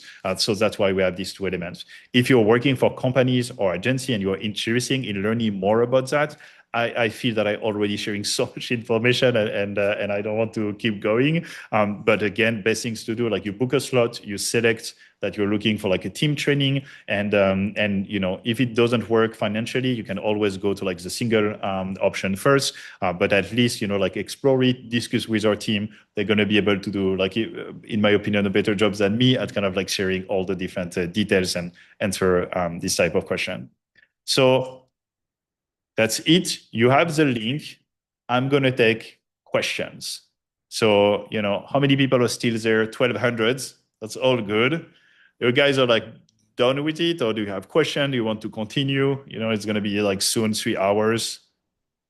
Yes, I'm seeing a lot about financing. Yes, there is like financing options, split payment, like all this stuff like available, like our enrollment team have all the details around it, but I didn't like cover it. But yeah, we do offer like this type of things. On the full year, there is like a 7 days like money back guarantee as well. In a sense of like if whatever happened in your life or you realize that you don't fucking, can handle my French accent for like more than like 5 minutes, then it's not like a scam, right? It's like we want people to join for the right reason. We want people to get maximum value. I'm not teaching like how to get rich without trying or without working. Like really, like how do you learn these skills like very fast? Because I think the reality is like this is like moving super fast. Like it's not like something where you want to look back in 6 months and feeling that you're just getting started or still figuring out like which model and which platform you should use. I think this is expecting. We're seeing a lot of movement on the company side. I don't know if you guys saw, but like the CEO at L'Oréal Luxe like make like a public mention a couple of months ago that by the end of 2026, like 80% of the content will be AI generated. The reality is like, again, you can have the CEO making this type of claim. There is like nothing in place, yet in terms of like talents, in terms of workflow and structure, there is just like not enough. There's like a few agencies there, like including ourselves. This is not enough to support what's going on and how like all these companies are just like putting the trigger on it. Oh, sorry, I saw the 6th slide left. I saw that I was like done with this. Thank you for the heads up. So yeah, just to say on the call, I think I already said that. Make sure the program is the right fit for you. Share all course details and payment option. And this is not for everyone, but we can explore, like give you information about how you can get finance through your company as well. Because there is a lot of companies right now that have, like education, like budget and grant and stuff like that to help their employees to learn. So that's another thing too, that to be honest, the team know way more than myself on this. One is checking on the water because my throat is super dry, but because I drink so much, I'm going to have to do like a pee break, I think soon. Non-related, do you guys have heard about people going in Times Square for like New Year Eve and I just like waiting like the entire day and they wear diapers? Like I discovered that. I was like shocked. Like all the fuck is possible that like, adult grown up that don't have a reason to wear diapers will do it to stay in the cold in Times Square. That's totally true. So yeah, final before we get into the live Q&A, brands are ready, talent isn't. This is like so true. Like every single brand that I got to join me as like guests, and then all the consulting we're doing and everything, biggest challenge for everyone is like, Benny, who I need to hire. This is something that we're going to push hard on 2026 as well. That's why we're like adding the industry expert as well to join the showcases moment and graduation moment, because we want to build this ecosystem where like we feel confident that like, this is where companies should come when they're looking for talents. This is like a big project and big vision moving forward. This is just like a couple of like job offers that I screenshot that I'm getting, and honestly, I have like friends that are not necessarily as visible as myself. Like everyone is getting this type of stuff that used to be the compensation package you were getting if you were like an engineer, right? So it's kind of like crazy to think like creative being approached and be like, okay, we need someone that not only know how to use AI and everything, but honestly, most companies don't care about just like mid-journey flex. Like someone that can help like transform the business, like on the content is moving so fast. There is an images part, video is getting better. Like there is always like need for more content, because the reality is like the channels and the time we spend on social media and all the different things are just like making this like gigantic system that we need to feed with always more content. And I think AI is the opportunity to like really taking this content and this storytelling hopefully for the better, not like following the AI slope part. All right, should we take question, Ben? Do you want to come next to me and help me with like the selection and everything, or I just take anyone that raises hand? But Yeah. Clarifications people asking is that what is a master's of AI course, like this video, is it you? So it does like you learn everything. Exactly. So yeah, Ben was like telling me just to try to be more precise, because a lot of people are asking what is included inside Masters of AI. We're updating the full website, by the way, so it's going to be way more clear on all these different things. But like basically we have the core curriculum. The core curriculum is about 100 video that go from everything. From like, really like the mindset and like the world building and the creative direction with AI and like all these different things, like the understanding the landscape of what's possible and how it works. Then we focus on like end-to-end campaign production for like image generation, like sketch to render, scaling, consistency across like different territories, and really focusing on like showing multiple applications. So like not just like, one example and that's it. Is like, trying to be as like open as possible within, product photography, fashion, like series, but also commercial and all the different things. Then we do the all video. Then we cover as well the kind of like, like audio generation, VFX. Like I have, Ben as a guest on like a few of the lesson for like the editing part. This is not a course on like how to use Adobe Premiere, but like more showing the different option and example of like going, CapCut versus like the suite element and all this good stuff. So yeah, it's covering everything plus the business elements. So I'm seeing a lot of person on like the pricing question, retainer, all these different things. We have like a dedicated module that is like all about, like the positioning, the different options available, what you can do. I'm actually sometimes surprised, not in a bad way, but when I have students that, been creative their whole life and now they're basically merging or evolving from being, working at an agency or a business, like being a freelance. So like you're also responsible for the money part, and they have like all the same question about like, how much do I charge? Like how much it is, like how do I do this with a client? So again, there is like many different ways to go around that, and I'm really trying to share like everything in the most like candid and transparent way, because I do think that is like important when you're joining Masters of AI. So we're covering all of this. I don't think I miss anything on the core curriculum. And then the core curriculum again is designed now so you learn the tools, the workflow, and everything. This is not, in 2 weeks, you're not like a master, right? But like in 2 weeks, you know how to do the things. And if you have like previous experience, usually like right away you create like insane stuff. And then after that is like the live programming, which I think is like a huge part of the value, because this is when you have the opportunity to like put all your learning in practice and seeing like what the other students are doing. It's really cool because very diverse group of people. And so it's not just like one-on-one with me. It's like, yes, I'm involved and I'm answering, question. Usually they're like smaller group, like not thousands of people on the live.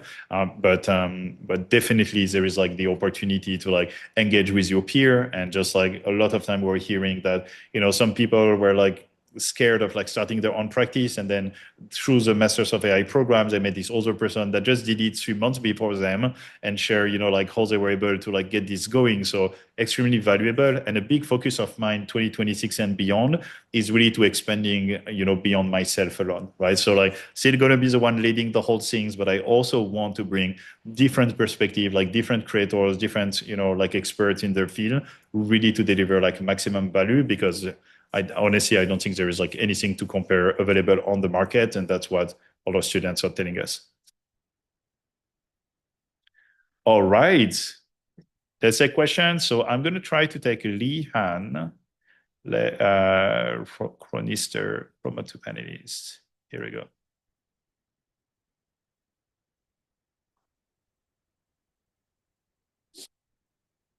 All right, can you hear me, Lee Han?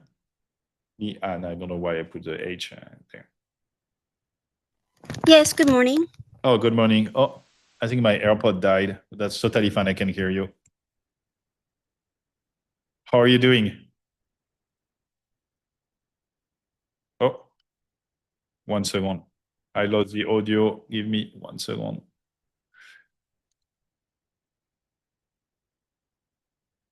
So weird. Can you talk? Can you hear me? Ben, can you hear me?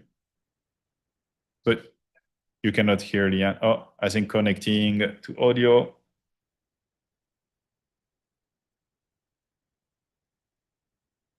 Okay, can you hear me? Okay. I'm sorry. I'm gonna go to Bima. No, now.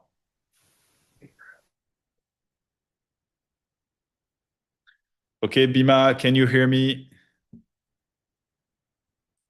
Apparently, with the update for whatever webinar in the future, it should be like more easy to manage, but let's see. Bima, can you hear me?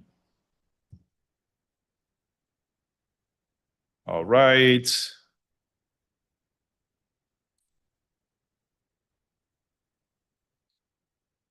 Okay, I'm gonna try go down, Ben, you say, right? It's like the latest. And like, let's try with Ross Copin. Ross, can you hear me?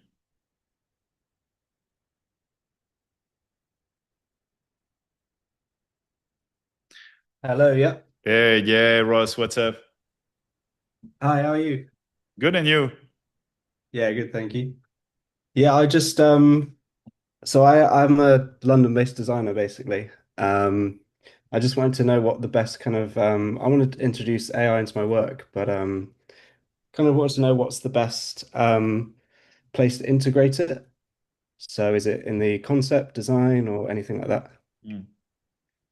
I think now we really reached the point where like you can do like end-to-end production, like every single steps with AI. The only thing that is like, still evolving and developing is like the motion part, like video.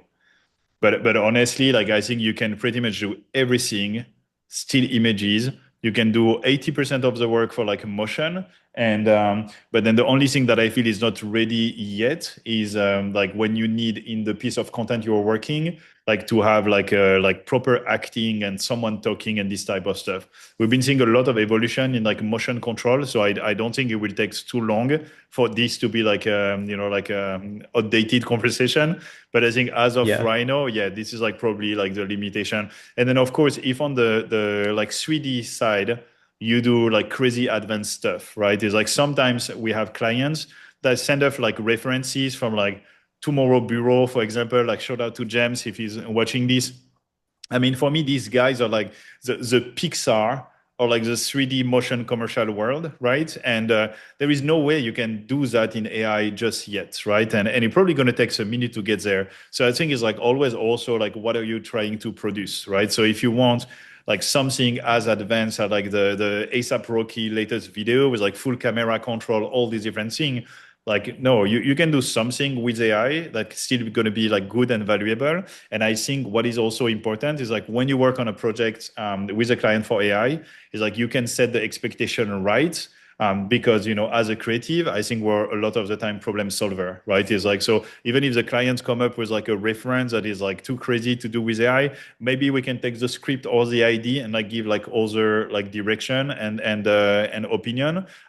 So we can making this as an AI production, and then sometimes we just like walk away from the brief because it's just not possible at the moment. But again, it's like just like 2026 now is like I would say 80% you can do entirely with AI, which means that if you want just to using it as a concept development phase, you can do it as well. Like another stuff with like the sketch to render is like we were having a lot of conversation with people launching like products. And same thing before is like you need to like manufacture like your samples, all these different things to being able to make content around it, to being able to testing out. I had one of my guests, Tina, that she's like an amazing product engineer. She blew up on AI with like a series around like coffee machine, like super surreal coffee machine. And then what was Yeah. interesting is like she did that during her maternity leave. She started like sharing it on social, and then people just like loved it. But she had all the stuff before that didn't blow up as much. And then now she's actually manufacturing, exhibiting, selling this fucking coffee machine that started from, like Midjourney during a maternity leave. That's so cool. Yeah, that I think that's another thing too, which I think we're going to see more and more of like, now you can test a product, you can tell a story. Like, we have clients and students that work with like artists as well. Like just the idea of like now you don't need to like only limit to like making like a t-shirt and like even making like a cool like t-shirt drop. It's still like multiple Yeah. steps. And then now it's like, okay, just like testing out, run it. Maybe sometimes t-shirt is actually not the best medium. And I will say if you combine, like AI, what you can do with it, but also, like Alibaba and like all these platforms that make it like way more accessible to like finding vendors that can produce stuff, not necessarily with like massive minimum. I think it's also like something that I feel is pretty exciting for the whole creative community. Yeah, like at the moment I'm kind of making these shoes that are upcycled from kind of old motorbike bits and things like that and using like racing culture things. But I'm really into making the products myself and like doing all that manufacturing. But I think I just want to find a new way to kind of showcase it and using AI instead of some of these 3D modeling softwares. Totally. That's awesome, man. All right, let's stay in touch. Thanks so LinkedIn, much. Instagram. Great to meet you, Ross. I want to see some of these upcycling shoes. I'll send it in now. Nice to meet you. Thank you. All right, I'm going to take Joy. Joy, Cecile, can you hear me? Yep. Hi, can you hear me? Yeah, I can hear you great. Oh my gosh, that was that was such a fast turnaround. Bonjour, bonsoir plutôt. Bonsoir. Thank you so much. This has been incredibly insightful. I'm a cinematographer, designer, and lighting director, working predominantly in film and just around like fashion, creatives, campaigns, branding, that sort of stuff. Um, I think especially with the way the industry has been going, I think I came to this more just sort of wanting to be a bit more open Mhm. and curious to how the workflow is because there are a lot of talks on things that you've mentioned like ownership on production, Mhm. for Totally. example. I think when it comes one of my questions, I wrote a lot of things down, so Mhm. bear with me. I'm just gonna try to like summarize it. So it's less of a question, but more I'd be intrigued to hear your thoughts. Mhm. Um, so I think when we're talking about like I think there were general questions about like I think it's really cool to have AI as a tool where you are developing on your own images, for example. Mhm. Um, Especially for like the storyboarding sort of phase, pitching, like kind of just like development area. Mhm. I think when your quote of Gil de Toro, Mhm. a big part of that was the industry, even realizing now our industry is suffering, realizing like a lot of the shortcuts were made because practicals were kind of made to take a backseat. And so when you have the issue already where we had like people creating images based off of other images and so forth, this quite editorialized, polished look comes from somewhere, and it's a very specific reference and is a particular taste, right? So that's one of the things where I was sort of like, with people's approach to AI and feeling comfortable with AI, I think it's identifying that one, whereas like other programs, like whether it was Blender, whether it was Photoshop, whether it was all these different things that presented them as themselves as helpful tools, they each came alongside with their own aesthetic. So Photoshop had that whole era where everyone was like black and white photography with a pop of color, or like doing like crazy composites. 3D had its own very much like aesthetic.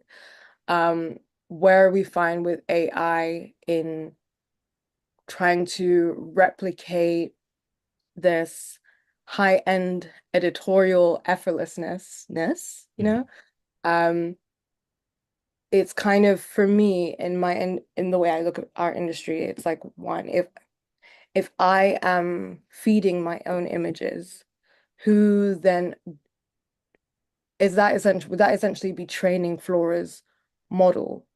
Because we are just generating. So there is a few things, and sorry, I mean, it's very No, that's interesting. I think again, like still like need to get like few more people before we call it a day. Okay. But the thing, like on your point, I think there is like multiple things, right? But like the first one for me, when the reason like the Guillermo del Toro kind of like pissed me off a little bit is like when Guillermo del Toro or like the Breaking Bad director or like being very vocal like against AI. I think it's like a little bit like hypocrite, because then of course you're fucking Guillermo del Toro. You don't need to use AI in your production. Like you can literally do everything. That doesn't mean that the product and the outcome will be necessarily better. But then of course, you're already established and you're part of like this like Hollywood, like, like private club of like people that are doing things and can have, like millions of dollars of budget to produce feature film. I think when I look at, the accessibility for like creativity to like being able to tell story, I really think like AI again as like this like a new democratization of like before, like yes, now we all have like a camera in our phone, and we saw like a whole generation of like talented storytellers and creators being able to use an iPhone and don't need to have like a full-on production to do something. Like I feel AI again is just like the next like render tool, right? So it's like now you're going to be able to like tell a story because like you say, you're like a videographer, you have like all these skills and knowledge and everything.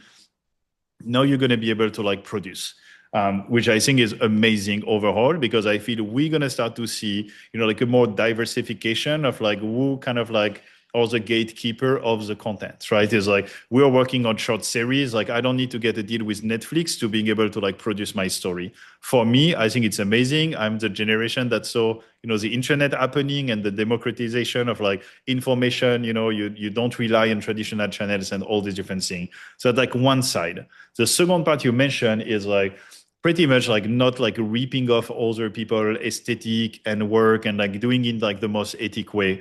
Same thing, that kind of like hard to answer in like very short like 50 seconds, but the things for me is like if people are talking about what is getting inside the model, I think what is the most important is like what you're making with these models. Like the output is more important than the input, because even before AI, if you wanted to replicate someone else's look, you can do it.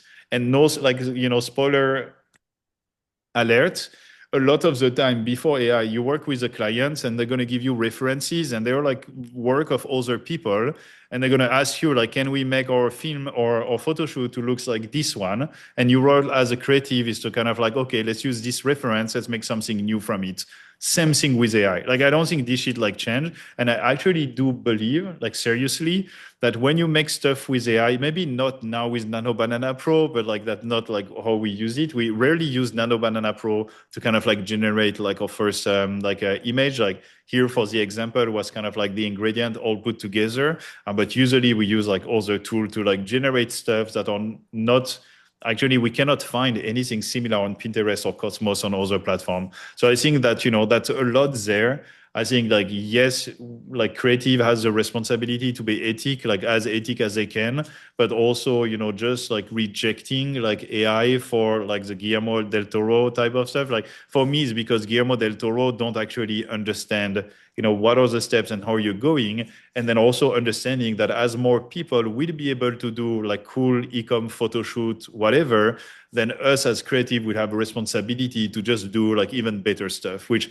at least on our studio, this is what we're trying to do like all the time is like, okay, now still images are like almost like old news. So like I'm teaching how people to do it, but it's like, me, I want to like focusing on like, can we do like a solid, 60-second, 90-second piece of content with like a strong storyline, full control, and someone looking at it and doesn't believe that this was, like not generated in a traditional way.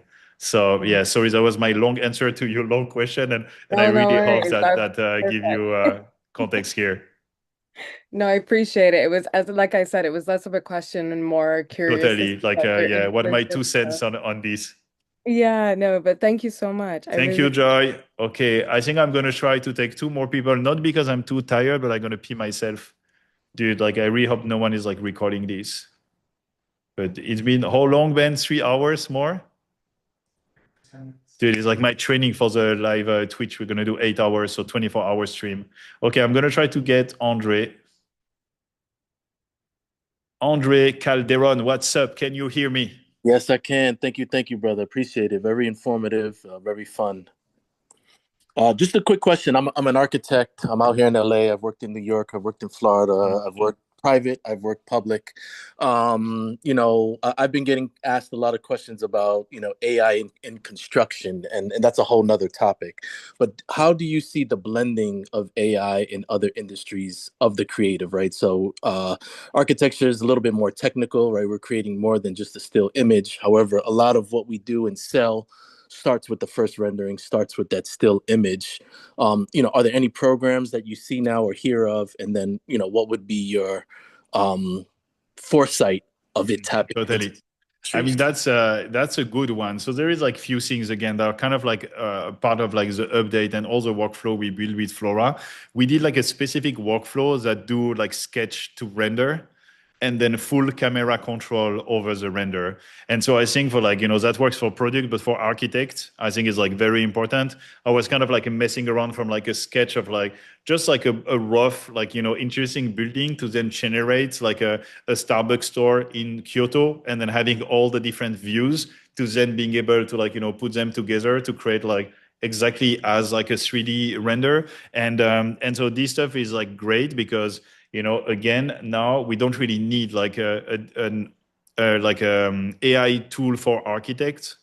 Like I think like, platform like Flora or Confi UI or just like this like Canva, where, as a creative, you can work there. And that's like another thing too that I always like is, Nick, the testimonial I mentioned from ASOS, he told me that basically he was like on the product design team at first, right? So his focus was like making, like sketch and render and like all the different things. But now he started to use AI, and as a creative, now he's also doing the campaign, he's also doing, like the presentation and the motion and all these different things, which I think is like pretty interesting. Another use case that I didn't like tried like too much yet, but you talk about construction. I'm not an architect, right? So I'm not going to be able to tell you like if this is like really valuable yet. But for like my print in the studio, we're opening up a gallery space. And so I was looking at a bunch of different references of like Lightbox, like really nice Lightbox aluminum with like, a specific switch and all the different things. And then, so I have like the design that I really want. And then I started to talk with a vendor on Alibaba. And they were like, okay, can you send us like the technical file of it so we can give you the code, the measurement and everything. I took my like render and I put it and I asked, Gemini 3 first and then Nano Banana Pro to create like the technical file with all the measurement and all the technical information. Again, it's not like building a building or house, so probably like more layers. But then the output was like mind blowing because it gave me this like very clear sheet. And so to this partner in China, I was able to say, okay, this is how it should look when it's finished. So they have an idea. But then this is like the technical shit, which I would have been able to do it, but just would have taken me way more time to like research and like how do I call this like specific switch and how many voltage for America, like all this like little stuff. Now you can like use AI to do it, and that's why the workflow approach is very important, because like even in the workflow I showed you guys is like it's not just about image generation.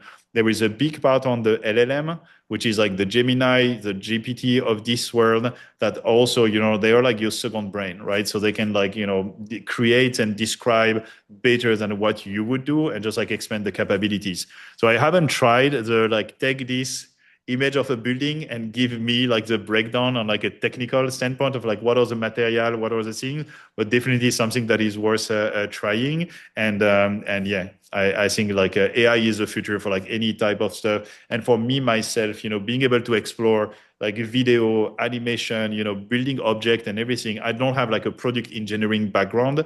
Now I'm able to take my idea to life in a very, like I would say, more efficient way, at least for like prototyping and just like quick turnaround.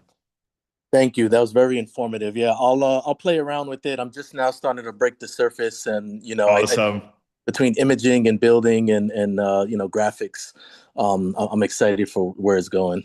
Okay, awesome, perfect. And yes, 3D printing, I saw a comment. We have 2 3D printers in the studio. We've been 3D printing a lot, from like AI to render to like prototypes. So definitely something interesting. All right, I'm gonna take one more. I hope I didn't, I'm not confused, but Guillaume Grosset, probably a French dude here. I think I saw some funny comments. Maybe they had multiple Guillaume. What's up, Guillaume? Can you hear me? Are you French or no? Yes. Bonjour, bonsoir. Comment ça va? Bonsoir, la France. The final Bonsoir, question. bonsoir. Let's get it. Hi, everyone. Yeah, so I'm gonna speak English. I have so many questions, to be honest. I'm like overhyped right now.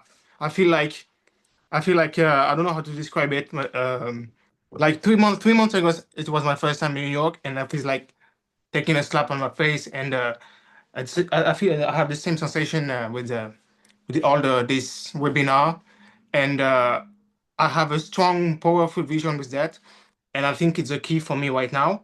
If I let me break down quickly my background. Let's go. Yeah, give me like, quick background, like who you are. Are you based in New York right now, or you were just visiting New York? I was visiting New York for the first time. Okay, awesome.